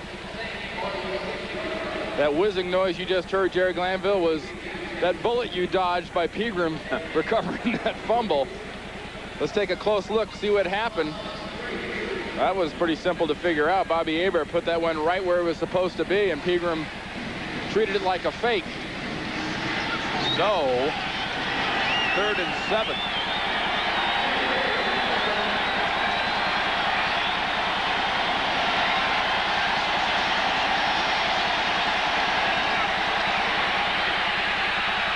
Hebert lobs it. Hill makes the catch at the 18. What a touch on that one. 28 yards to the 15-year veteran Drew Hill. It might be his elbow, but this is pure guts by Bobby Hebert, the performance you're seeing right now. Hill coming from the slot, working all the way to the outside. Does a great job because Bobby Hebert puts up a bit of a blimp on him. He catches it anyway. And Bobby Hebert, it's all working right now. From the 19. And the play is whistled dead.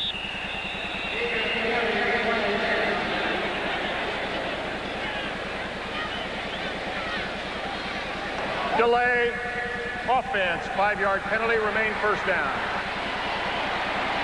I really think if the Saints are going to stop Bobby Hebert in this offense the way it's on a roll right now, they've got to do it either with a quick blitz or with getting one of their outside guys, either Ricky Jackson or Ronaldo Turnbull free, and start getting some hits on Bobby Hebert. If he isn't being hit, I don't think the Saints are going to have much of a chance of stopping this timing passing game that Hebert and June Jones have got going.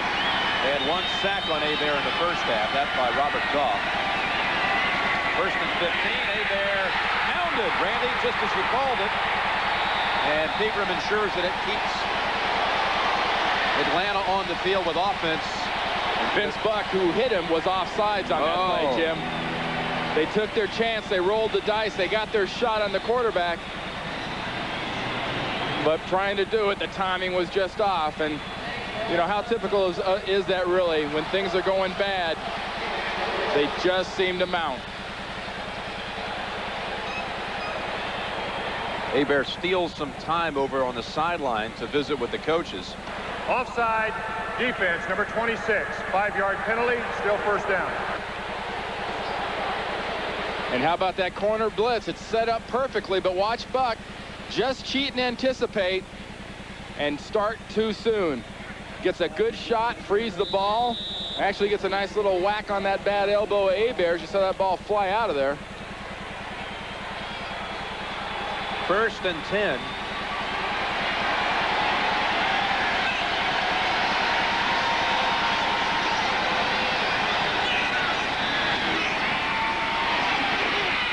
Pegram dashing to the 13 for 6. Chris Hinton with a good block.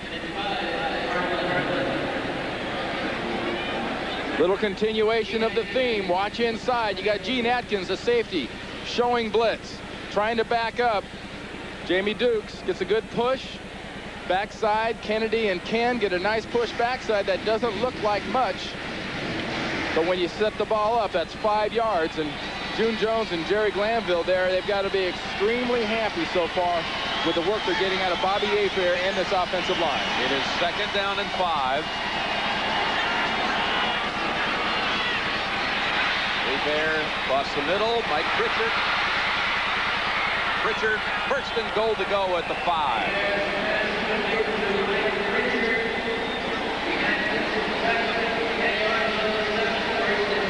If you're hurt and you're a quarterback, what's the key? The key is standing back there and not seeing defensive linemen, not seeing rushing linebackers, and not having to worry about a Saints defense that features Ronaldo Turnbull and Ricky Jackson. You've got Dukes and Ken double teaming Turnbull, and I tell you right now, if Ronaldo Turnbull's picture wasn't in the program, I don't know if Bobby Hebert would know what he looks like. Bobby Hebert 9 out of 10 with a couple of touchdown passes. Looking for another one. To the corner. Haynes out of bounds.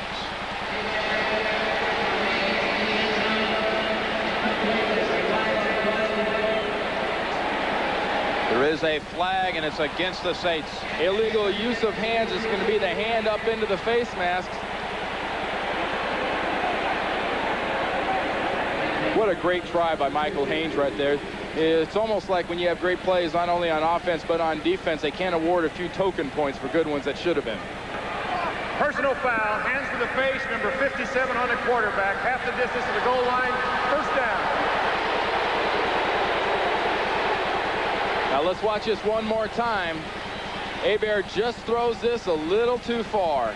Haynes concentrating, trying to get the ball and drag the feet, and can't do it. What was the penalty? Jackson coming free, gets that right hand up into the face. This crowd doesn't like it, but you cannot hit the quarterback in the head. They will throw that flag every time. Hebert says playing against the Saints is like fighting your brother.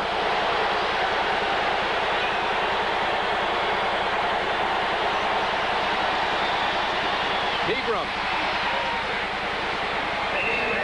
Just shy. They lined up, by the way, with Roman Fortin in the backfield.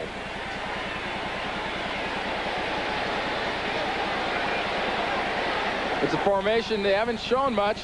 Here you go. What do you do? Put an offensive lineman. Man him up on a stud like a Vaughn Johnson. I like your odds. I like that matchup pretty good. Just a little bit short. There he is. Roman Fortin was a high school quarterback. He's played all the positions on the line. Now he's in the backfield. Contact made. Ricky Jackson and Mike Ruther. And the flags are everywhere.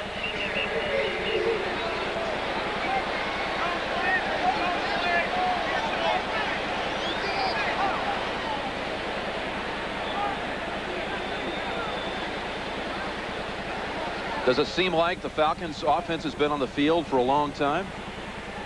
Just about 7 minutes so far on this drive. It's pretty impressive so far by Jerry Glanville and these Falcons. This is the Falcons team people expected to see early in the year. Approachment defense prior to the snap, number 57. Half the distance, remains second down. Well, half the distance to the goal was about a quarter of an inch. Green Bay wearing out the Bucs today. And I think at this point, the last thing Jim Moore and the Saints have to ask is, gee, could anything else possibly go wrong? Because you don't want to ask that at this point of the game, because something else will go wrong for you. They have gotten absolutely no breaks so far. That's been a factor. And I think physically, so far in this game, they have been handled by the Falcons. Second and goal. Harper LaBelle in motion. Eric Pegram fumbled the ball. And Bobby Hebert ends up with it back at the 15.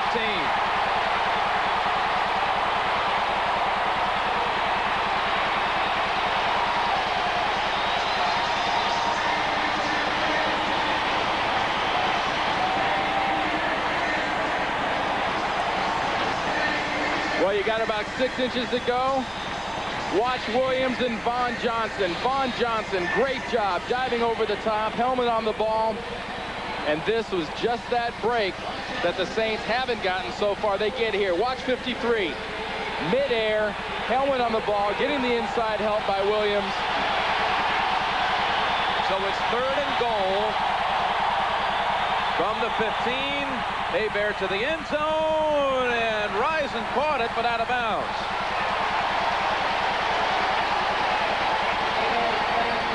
Shows you what kind of hands Risen has, and 2 defenders draped all over him. Still caught it, but he was out. I tell you, great hands, but real good concentration, because that ball goes through a few hands, and Andre Rison never loses track of it. But to the credit of the New Orleans defense, they gave him nowhere to throw that ball. He had to go 5 yards out of bounds to make that catch. Norm Johnson to put him up 14. This is a 32-yard attempt. And the Falcons get 3. They had second and goal from inches away. Kept the ball for almost 8 minutes. They get a field goal to lead by 14. Well, we have a doubleheader next Sunday. Chicago and Green Bay for the 145th time. And the Bucs play Atlanta. Last year, the Falcons beat them.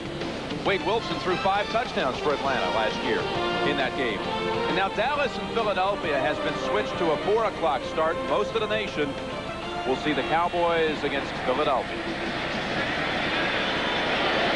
Norm Johnson kicks. Johnson just tied Mick Lutker's Falcon record, 17 straight field goals, as Hughes runs it back to the 24. Melvin Jenkins on the hit. They have another timeout on the field. Atlanta leads 26.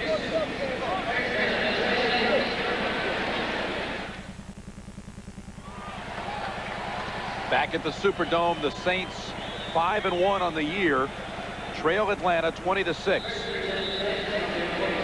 And there's been nothing today quite as artistic as that ice skating promotion you saw just a little while ago. This has been a very subtle, very physical game.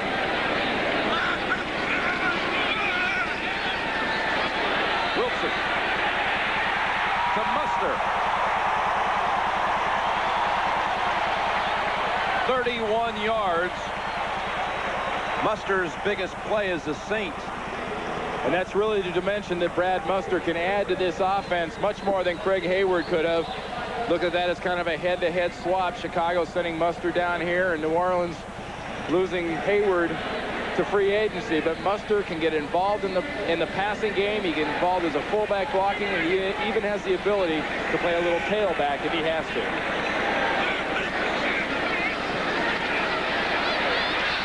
Wilson again. Early. Down at the 24-yard line. Are we seeing a momentum shift after that play by Vaughn Johnson on the goal line? I think a key play here has been the fact, or a key factor is the fact that Wilson got some protection here, and Quinn Early just gives a lesson to a rookie Walker playing off, bites, and pays. Couple of big plays for the Saints. They're set up at the 23.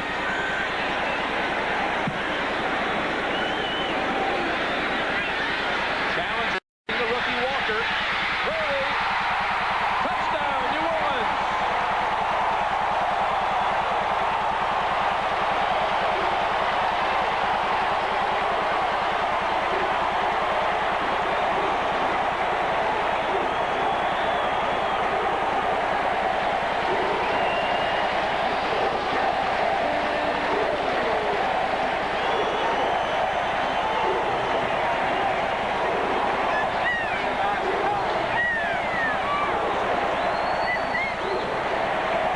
Wilson, 3 pass plays, the length of the field.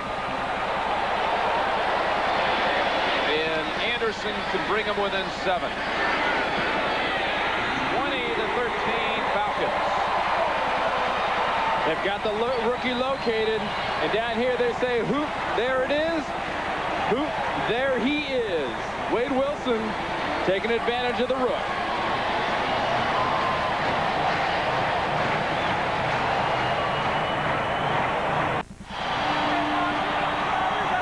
Win early, catching the touchdown as the Saints go 76 yards in 3 plays. And Anderson sends it through the back of the end zone, but a flag down. I think the Saints may have been offside.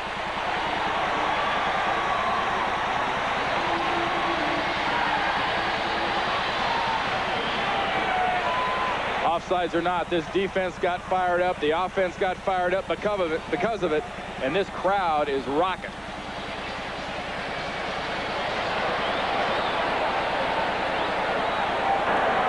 Offside, kicking team, number 46. 5-yard penalty, free kick. Sean Lumpkin left a little early.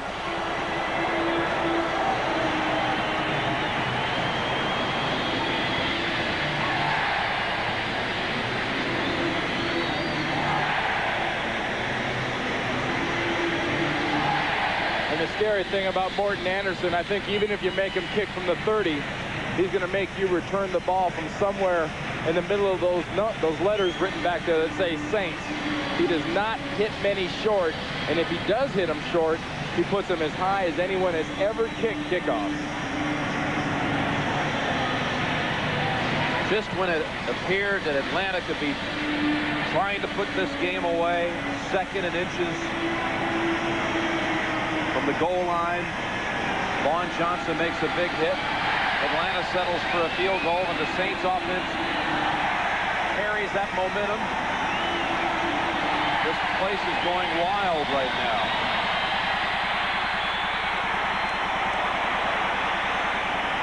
Tony Smith from the 8. And across the 30. Tommy Stowers made the tackle. 2:52 remaining 3rd quarter, 2013.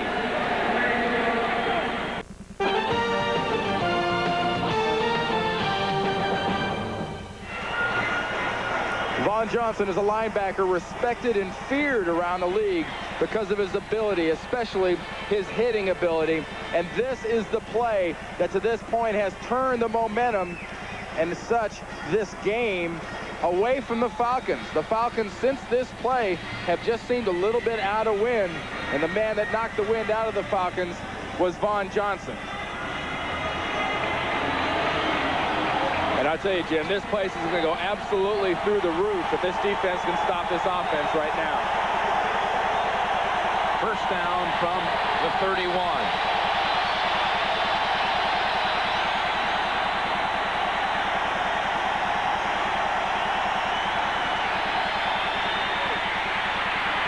Egram picks up 6.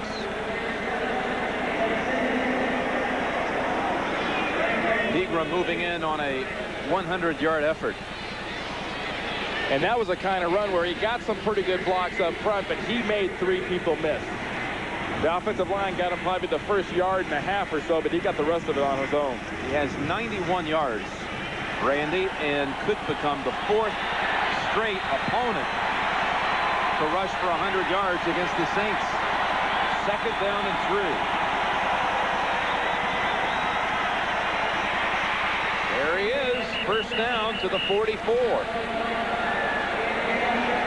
Gain of 7 yards that time. And Jim, you'll notice where they're getting these yards. They're getting these yards right up the middle. I mean, they are just gashing them up there. I mean, you got to say the whole line. Mike Ken, Whitfield, Jamie Dukes, Chris Hinton, Lincoln Kennedy. I mean, they are all doing a great job right now. And here's another example of a momentum killer.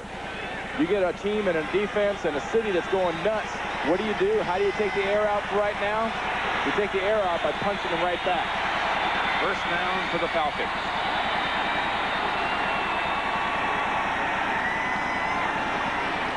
Pegram.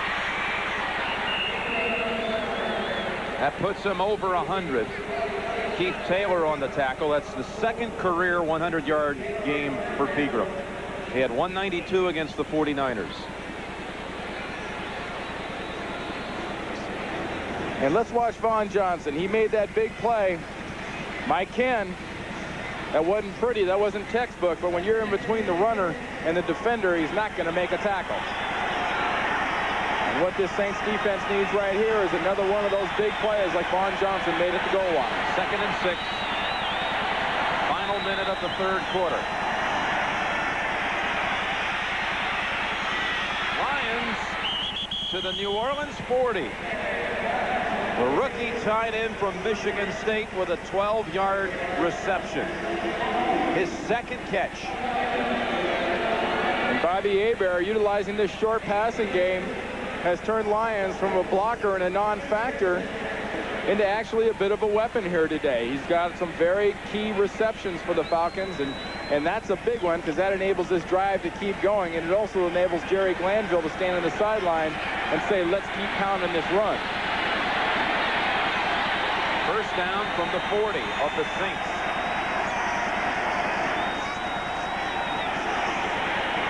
Pegram gets back to the line of scrimmage.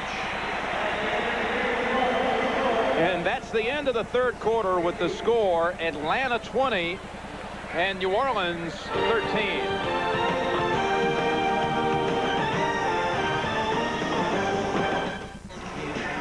Well, you know, Jerry Glanville always leaves a couple of tickets for Elvis, and he finally picked them up today. What were the odds?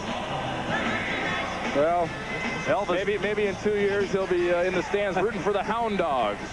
Ooh, we'll find out this week. That's right. Tuesday expansion day in the NFL. 5 anxious cities. 2nd and 10.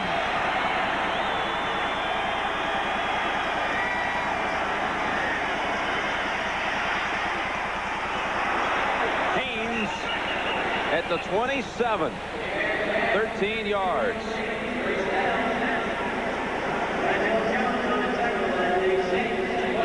Nice play. Watch the blitz coming.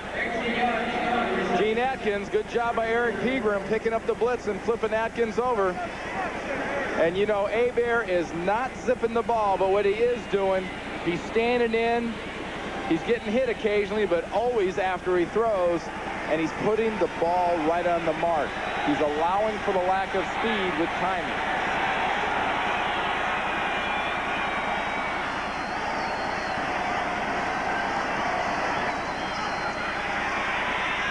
All kinds of time. Now he'll run it. And protects that elbow. Bobby Hebert, be the veteran he is, do what Billy Joe should have done earlier and slide. Illegal use of the hands, hands to the face. Number 70 offense, 10-yard penalty, still 1st down.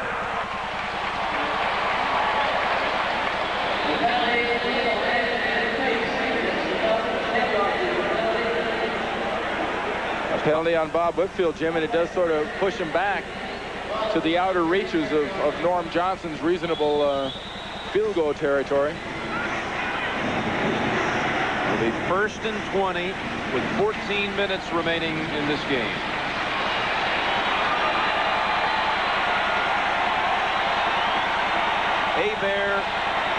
Another big day against his old team.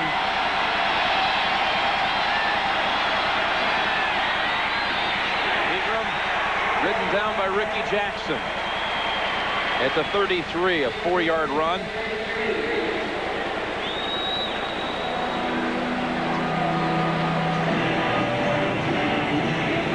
Two games against the Saints in '93.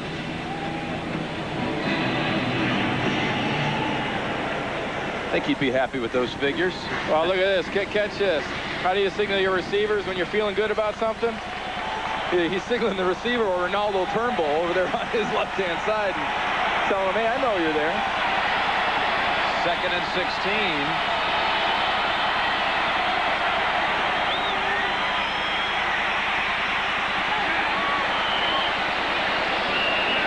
And down to the 20, 13 yards. Well, the Saints took 3 plays to get back within 7, and now in the blink of an eye, the Falcons are driving right back. And a nice job by the Falcons. You know, the tendency when you get a penalty, a lot of teams, is to get greedy and to try to get that penalty back and those yards back. And they've really been patient with it. They had the 1st and 20, and now they've done what they have to do, and they're looking at 3rd and 3. A lot of the credit for that patience does go to Gene Jones. Let's see what he sends in here on 3rd and 3.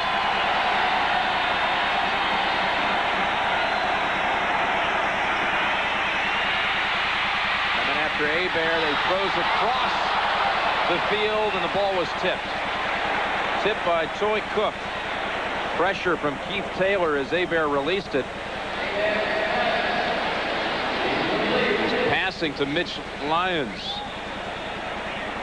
Now, this is a huge field goal try by Norm Johnson, who has made 17 in a row, which is tied with Mick Luckhurst for the all-time franchise record. He can own it outright from 38 yards and for a 10-point lead, more importantly. Norm Johnson, good again.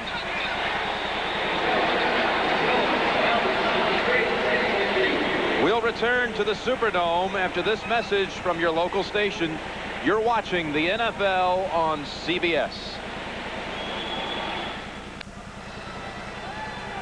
Well, Atlanta now up 10 after the 38-yard field goal from Norm Johnson.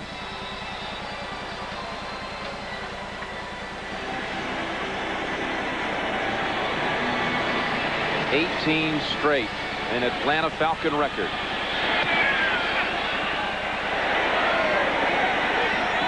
McAfee from the goal line. And a flag thrown in.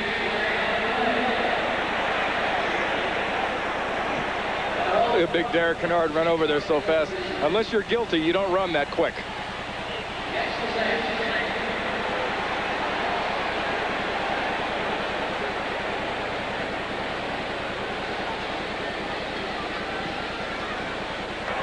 Holding return team, number 60. Half the distance to the goal line. 1st down. Hey, Randy, coming up tonight on CBS at 60 Minutes, followed by Murder, She Wrote, and the CBS Sunday movie Double Jeopardy, starring Alex Trebek. Actually, starring Sally Kirkland and Rachel Ward. Speaking of Double Jeopardy. I'll take NFC West for 100, Jim. All right. The answer is the last 4 games of this rivalry in the regular season have been decided by a field goal in the last 2 minutes. And the answer is, what is the New Orleans-Atlanta series?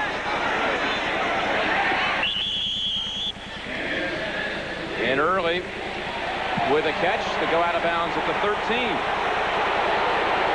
That tells a lot, especially on that last drive. This defense of the Falcons was able to smother New Orleans, but the last drive, Wade Wilson and Quinn Early went after the rookie Walker, number 45. And look at those numbers. Just 3 passes. Started off with a great one to Muster. 2nd and 4. You saw Darnell Walker, 45 of Atlanta. They picked on him on that series. They're looking in his direction again. And Walker makes the interception. Down at the 41, his 3rd interception in the last 2 games. Here's Holt put pressure on Wilson when he released it. And a nice job of Walker. The toughest thing for a young guy like this is probably after playing a good bit of man in college, playing the zone. Watch the motion that started. That tells the quarterback zone. Wade Wilson throws this ball and just doesn't get enough air underneath it.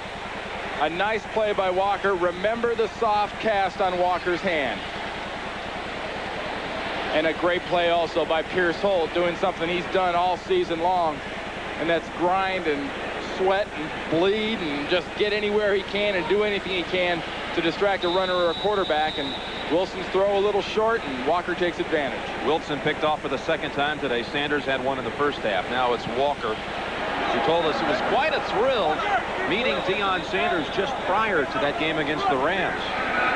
Met him in the pregame warmups. Well, he said he saw stuff in the locker. He goes, they got to be kidding. He's not really going to show up. Only seen him on TV before that, he said. All right, timeout on the field. Atlanta with the ball and a 10-point lead. Billy Joe Tolliver hurt in the first quarter. Bobby Hebert replacing. He has been sensational. 12 out of 15. 2 touchdown passes. Pegram over 100. And there's a look at rookie Darnell Walker, 7th round selection from Oklahoma. He was the co-captain for the Sooners last year and a 3-time all Big 8 selection. He sets up Atlanta's offense at the 41 of the Saints. Hebert, 3-step throw. Michael Haynes takes off to the 26. Haynes caught a touchdown in this game. It's the 4th straight game in New Orleans. Haynes caught a touchdown. And you've heard the story, perhaps, that he grew up right here, went to Clark High School, did not play football in high school, but was in the marching band. That's one of the well-known pathways of the NFL, is that Clark High School marching band. Yeah. Great prospects right now in the band. I like the second tuba. He's coming on strong. Pegram quickly to the outside. 9 yards for Pegram. And this has been an entirely different Atlanta Falcons team since Bobby Hebert came in. And that's not to knock Billy Joe Tolliver, but the Falcons are running the ball ineffectively, trying big one-shot type plays. And since Bobby Hebert's been in there, June Jones and Jerry Glanville have gone to a high percentage passing game. And the offensive line has just pounded this New Orleans Saints defense.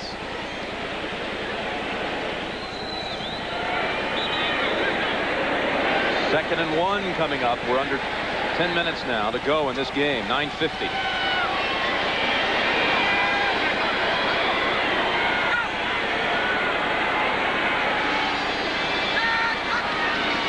Pegram for the yard, has the first down. That gives him a career high now, 28 rushing attempts for Eric Pegram. And when you run the ball that much, it means your time of possession is going to be up also. Well, they've got the ball back now, and the last 2 drives were for over 8 minutes and over 6 minutes, and now they're just slowly sort of nicking away at another little drive.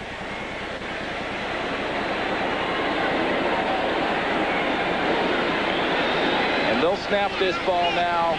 They're going to let this thing get down to 2 or 3 every time. Run time off, keep it in bounds, and pound the run. First down from the 15. 1 second, Randy, on the down clock when they snapped it. 3 yards for Pegram. I'd have to say that this is outside of the San Francisco game, where obviously Pegram got a lot of yards, but I think he broke a lot out. This is the most physical game the Atlanta Falcons offensive line has played. This is a big group. I mean, Jamie Dukes is 6'1" at about 305, 310, and he's sort of the little piker of the group. You see, Mike Ken is, up around 290, 295, and I think he's got an 8th grade field trip playing left guard next to him there, and Lincoln Kennedy, that guy, he's a full day. He's 330-ish. Ken and Kennedy on the left side. It's 2nd and 7. Pegram down to the 7. He's about 2 yards shy of the first. Pegram has already eclipsed the figures posted by the top rusher of 92. Steve Broussard, who had only 360 yards last year. He's well past that figure in just 6-7 games. And what he's doing here is working off a good combination block on the left between Dukes and Kennedy, and a good combination block between Whitfield and Chris Hinton, and just going straight up the middle. This is territory these New Orleans Saints fans have not seen breached like this in many, many years. That's a team just physically going after the middle of the Saints defense. 7:30 remaining. Third down. Third and short. And they don't get the first, but they set it up in the middle of the field for Norm Johnson.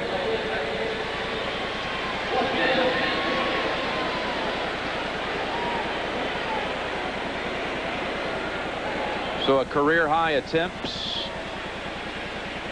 4 attempts, 31 tries, 125 for Pegram.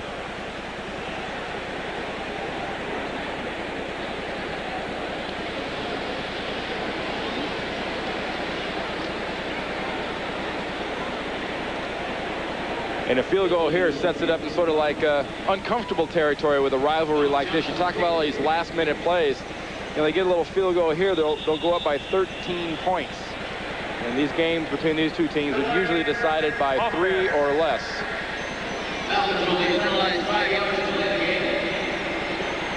You're not thinking of a possible 27-26 type score, are you? You never rule anything out in these games between these two teams. You saw that momentum shift real fast in New Orleans. Please reset the game clock to 6:41. Yes, sir. Yeah, they lapsed, let 2 seconds elapse off the game clock. So Norm Johnson, as Pierce Holst looks on. Norm Johnson straight away, 31-yard attempt. And between 30 and 31. He's perfect 3 for 3 today, perfect on the season.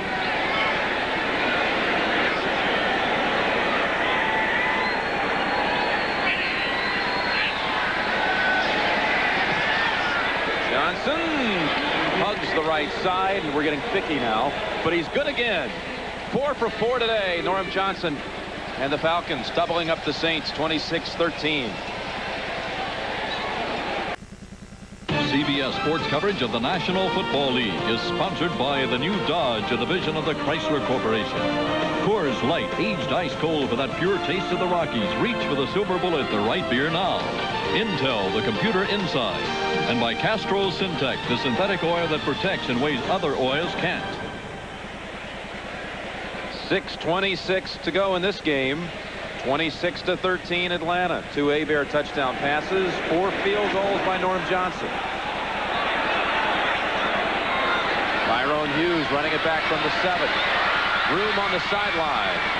And Elbert Shelley pushes him out of bounds near the 30.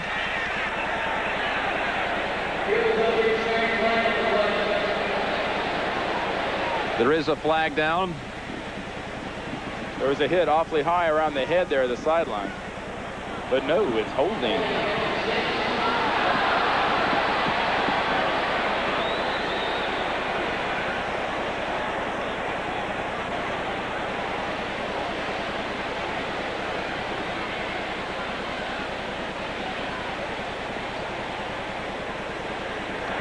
Holding, return team, number 46, 10-yard penalty, first down. And that's the 10th penalty against the Saints today. 5 of them on their special teams. You know, in that first game against the Falcons, where the Saints won 34-31, it was a franchise record, as Randy alluded to at halftime. 557 total yards. Today, about a third of that total. Well, they've run into an Atlanta Falcons defense that is a little closer to living up that preseason hype. They were called the Wall in Atlanta, and they were hardly a brick earlier this year. But so far today, they've been tough. Almost intercepted. Tracy Eaton got a paw on it and had open field ahead.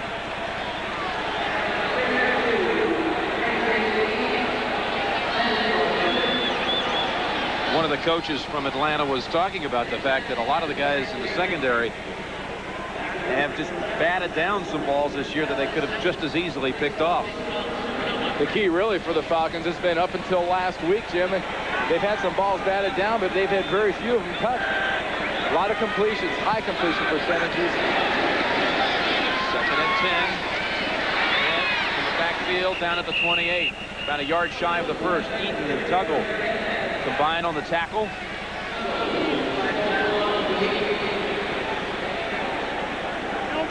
Hurry up time for the Saints. 3rd and a yard, and they've got the first down. Torrance Small, the diving catch at the 38. Dalton Hilliard in the game. Atlanta now playing New Orleans in a 2-deep zone, trying to prevent any kind of a deep play, any kind of a long play. They'll let them keep chipping away underneath. Wilson. That's Quinn Early at the 44. Clock running, 5:20 remaining. As long as these passes are thrown inside the numbers or around the numbers and they can keep them in bounds, the clock is working to Atlanta's favor, I mean. 2nd and 4. Wilson picking them apart with the short passes, and they've moved the football into Atlanta territory. That was Early again with the reception. You saw the Falcon defenders fighting to keep Early in bounds, and the clock is still running.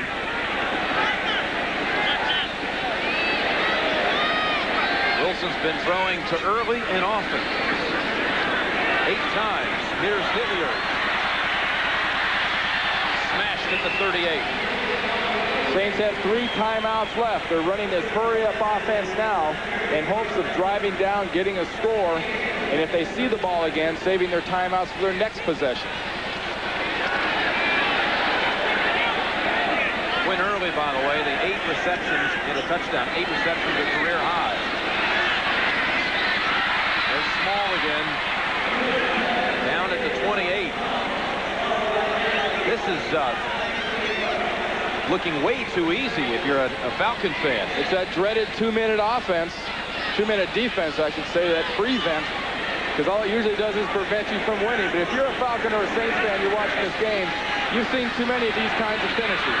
Hilliard tackled at the 25, but a flag thrown in on the back end of that play, and I think it's going to go against the Saints line.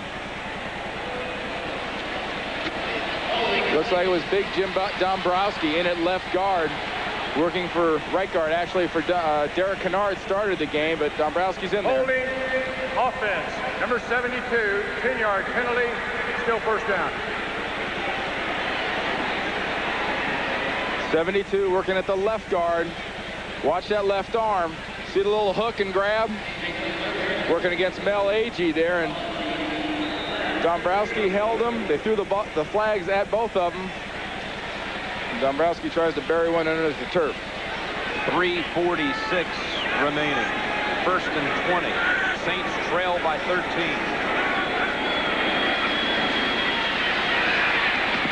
Whoa.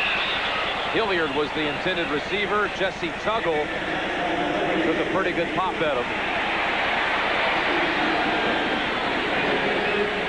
Another one of those hammer shots from Jesse Tuggle, just closing on the ball. Good anticipation by Jesse. Only 2 linebackers from Atlanta have ever made the Pro Bowl. Jesse Tuggle and Tommy Novus. And that play forces the Saints now into a 2nd and 20 situation.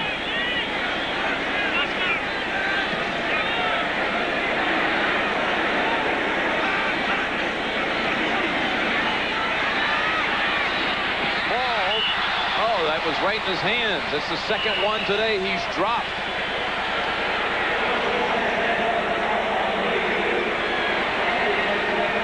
Had his hands turned inside out. And this is the reason Monday morning they hand you a paycheck with the owner's name on it, because when they throw those to you, you're supposed to catch them.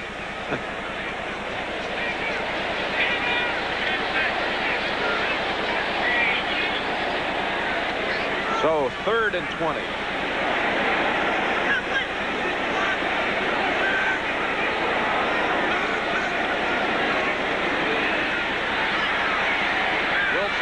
Run with it. Big time scramble and a flag on the back end of it. Wilson's gotten a little bit of a fight here. I can't understand why he didn't try to get out of bounds a little bit more, but I guess he was going for that first down. It had to be considered 2-down territory. They weren't going to kick a field goal. A 3rd and 20 play, and Wilson runs for about 20, and there's a flag on the back end of it. I believe you're going to get Vinnie Clark on a bit of a late hit in here.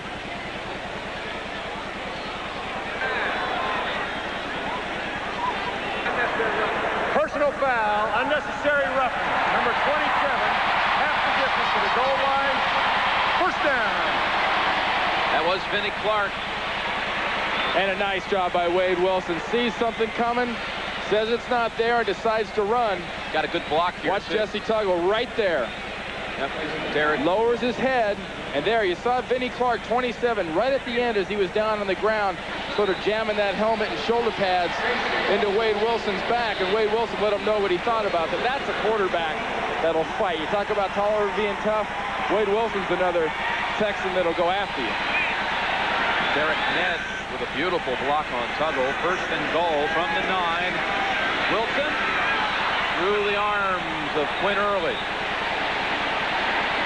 Went right back in the direction of Vinnie Clark, who just got flagged for the infraction, the personal foul. And watch what happens when they go after him. The big play receivers early. Almost looks like pass rush movement. Ball goes right through Early's hands. I'd be careful, Vinny. You keep finishing guys off like that, they could get you again, but that was a nice play. 3:21 remaining. Saints have all 3 timeouts. Trailing 26-13.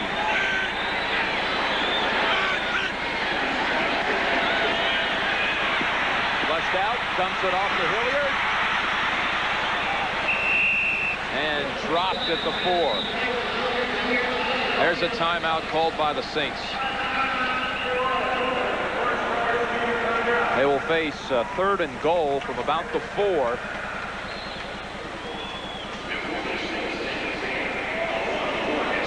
So each team with 2 timeouts remaining. And these 2 teams, Jim, are just going to keep swinging for the knockout, going for that punch on the chin right here.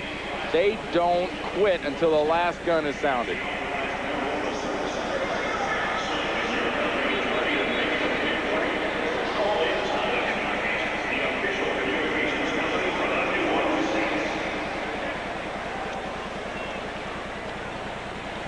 Sterling Sharp has tied a Packer record 4 touchdown receptions. Jets have kicked the field goal, and 6 minutes and change to go in that one. They trail by 6. Houston with 3 minutes to go, up 9. And this is 2-down territory. Remember, they're not going to go for a field goal here. That does them no good. They have 2 shots into the end zone, and if they're going to go after anybody, you think they're going to go away from Deion Sanders and throw it over here to the right. Dumps it. Had to get rid of it. Big pressure coming in. Darian Connor was on the quarterback quickly. Darian Connor and Pierce Holt just got right into Wade Wilson's face. Made him throw that one early. Well, this is really it for the Saints. 4th and goal from the 4. And you're better off in this situation throwing a quick timing type of a throw.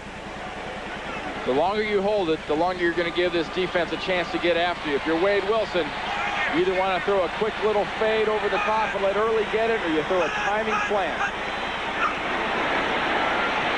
Pass batted down. Chuck Smith batted it down, and the Falcons will take over.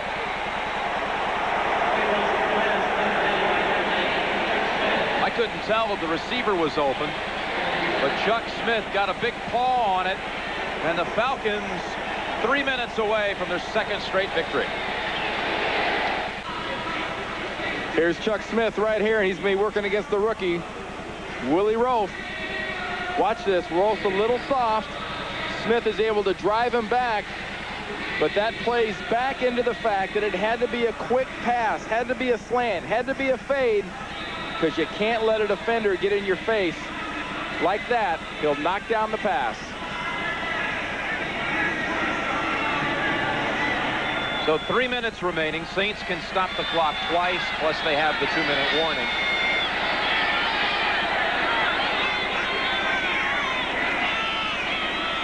for 2.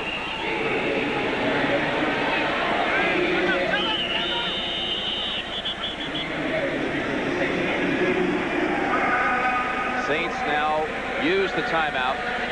That'll leave them with 1. 2:56 remaining.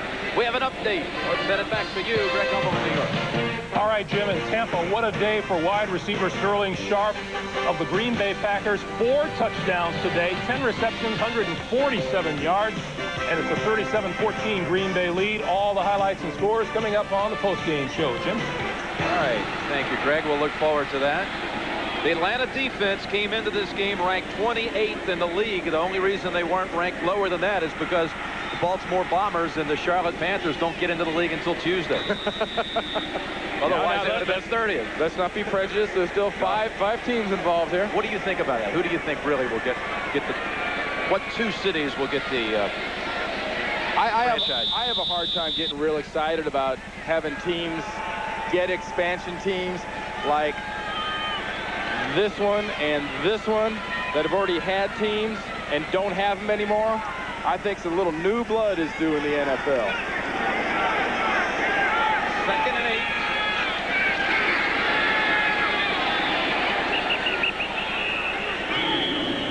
8. Strongly recommend that you don't do any flying through Baltimore or St. Louis in the near future. Timeout called by the Saints. They have, well, they're all out of timeouts. That's it for them. 2:51 to go in this game, and Atlanta will face 3rd down. Talk about the Falcons' schedule in the next 6 weeks. They'll host the Bucks, and then a bye, and then you see it Rams, Dallas, Cleveland, Houston. But thinking of that bye on November 7th, they did have 10 days to prepare for this game. Played a week ago Thursday. Game in which they also had 10 days to prepare for. They had a Sunday, then they had a bye, then a 10-day squad there, then another 10-day pod after that, and now one more game and another bye. It's going to be an unusual sequence to keep things going. You get some momentum going at all. It's tough to play three games in 5 weeks.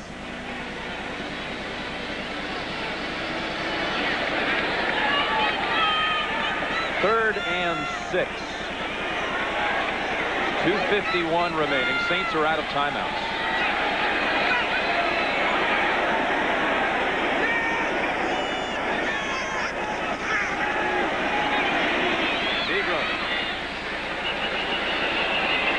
Stopped short of it. Stopped at the 12 by Gene Atkins.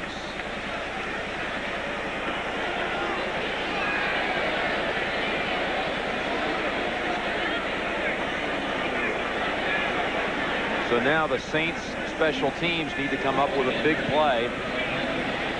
Alexander will be punting from near the goal line. And that's exactly what Jerry Glanville and Bobby April is talking about to the special teams on the sideline, is not to give up that big play. If you have your choice, kick a long one, but if you can, kick it out of bounds. Don't let them have a return.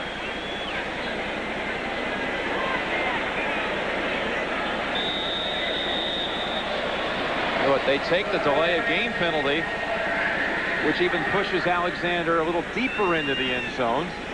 Back him up 5 to the 7-yard line. 2:04 remaining in the game. That was a choice there between 5 yards and quite a few seconds off the clock. He's going to stop again in 2 minutes, but like you made the point, Jim, the Saints don't have any more timeouts.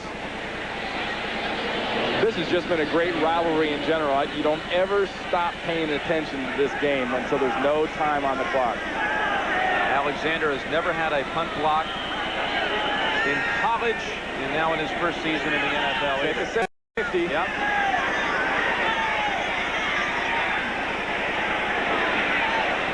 So now we'll get to boot it from the 20-yard line. So the 2-point safety.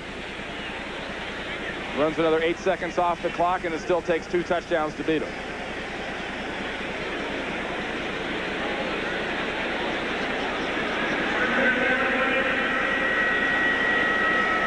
So 26-15. Falcons will get the free kick from the 20-yard line. We're at the 2-minute warning. That's next Sunday, 4 o'clock, doubleheader action on CBS.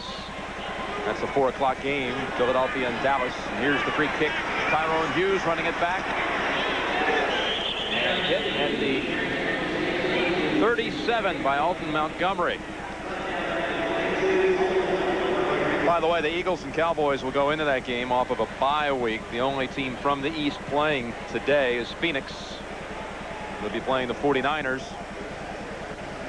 And you don't give Coach of the Year awards at this point of the season, Jim, but if you had to give one this early, you definitely give it to Dan Reeves and the job he's done with the New York Giants. Just a fabulous job of motivating and getting a team going that I think a lot of people just said was dead last year. 150 remaining. Eric Ned. Tuggle wrestles him down at the 49. This game is presented by authority of the National Football League. The CBS telecast intended for the private use of our audience. Any rebroadcast or the use of this telecast without the express written consent of CBS, the New Orleans Saints, and the National Football League is prohibited. You've got to rush through them in that hurry-up offense. That hurry-up disclaimer. Yeah. Down at the 45. Clock will run. Tuggle hammers him at the 45. Torrance Small. All that's doing is taking time off the clock, throwing the ball in the middle of the field here. Falcons will hem in any receiver, keep him in bounds, and keep that clock moving. Small again. Did not get out of bounds. At 29, he is tackled. 50 seconds. At this point, you got to get it in the end zone as quick as possible, then get set up for an onside kick. Then Green rushes onto the field. 12 men on the field. There's a flag down. Small out of bounds at the 15.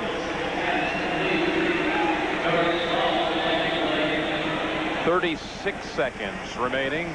We have a full post-game show coming up with Greg Gumbel and Terry Bradshaw. We'll get all the highlights and stories from the early set of games today.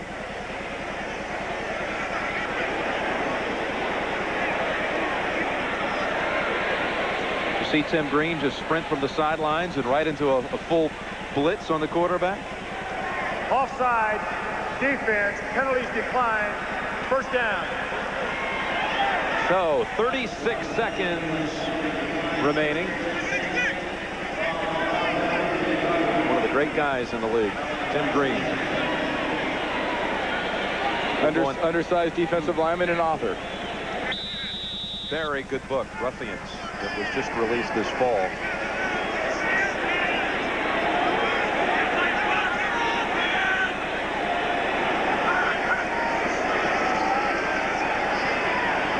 Ned cuts it back, stays in the field of play at the 10-yard line. Let's see a spike here by Wilson. Nope. Oh, almost. Dion for 95 yards and a touchdown. He saw that one coming. Saw it coming, took his chance, and went for it. But the Saints have done basically what the Atlanta Falcons have wanted them to do, and that is keep the ball in bounds, throw the ball over the middle, and keep them in. Our first final of the day, Houston beat Cincinnati 28-12. Good comeback for the Oilers after having trailed 12-7. Third down, which is of little significance. 16 seconds to the end zone and over the head of Martin.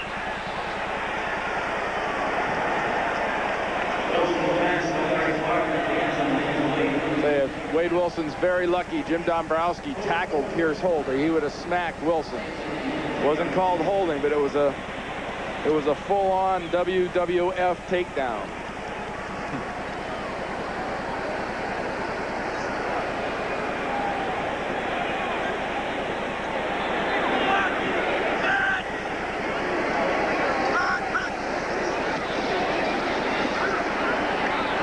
Patrick Newman out of bounds at the 6. I don't think he got the first down. That was a fourth down play, which at this point you just got to get it in the end zone. Atlanta takes over. One snap and it's history. Mora and the Saints suffering their second straight loss. And Glanville and the Falcons, their second straight win. 2 weeks ago, the Saints are being touted as the team in the NFL at 5-0. And last week, a very severe beating by the Pittsburgh Steelers. And this week, maybe just as bad a beating from a psychological standpoint to come against a real down and struggling Atlanta Falcons team and have them physically take you out of a ball game. Jerry Glanville and his staff have to be very, very proud. And how about Bobby Hebert coming in here, the Cajun kid, winning in the Superdome? I don't know if he's ever had a more satisfying victory. 13 out of 16, 163 yards, and 2 touchdowns. Well, Bobby said he thought he'd come in late, and he thought he'd provide a spark. He just didn't think he'd be starting that spark in the late first, early second quarter. But a lot of the credit for this victory from the offensive side of the ball has got to go to the offensive line of the Atlanta Falcons. Played their strongest game of the year so far, gave Hebert the protection he needed, and gave Eric Pegram the holes he needed to run the ball. So 4 field goals by Norm Johnson, 2 touchdown passes by Bobby Hebert. And the Falcons are 2-5. The Saints are 5-2. Full post-game show coming up with Greg and Terry in New York when we continue with CBS Sports coverage of the National Football League.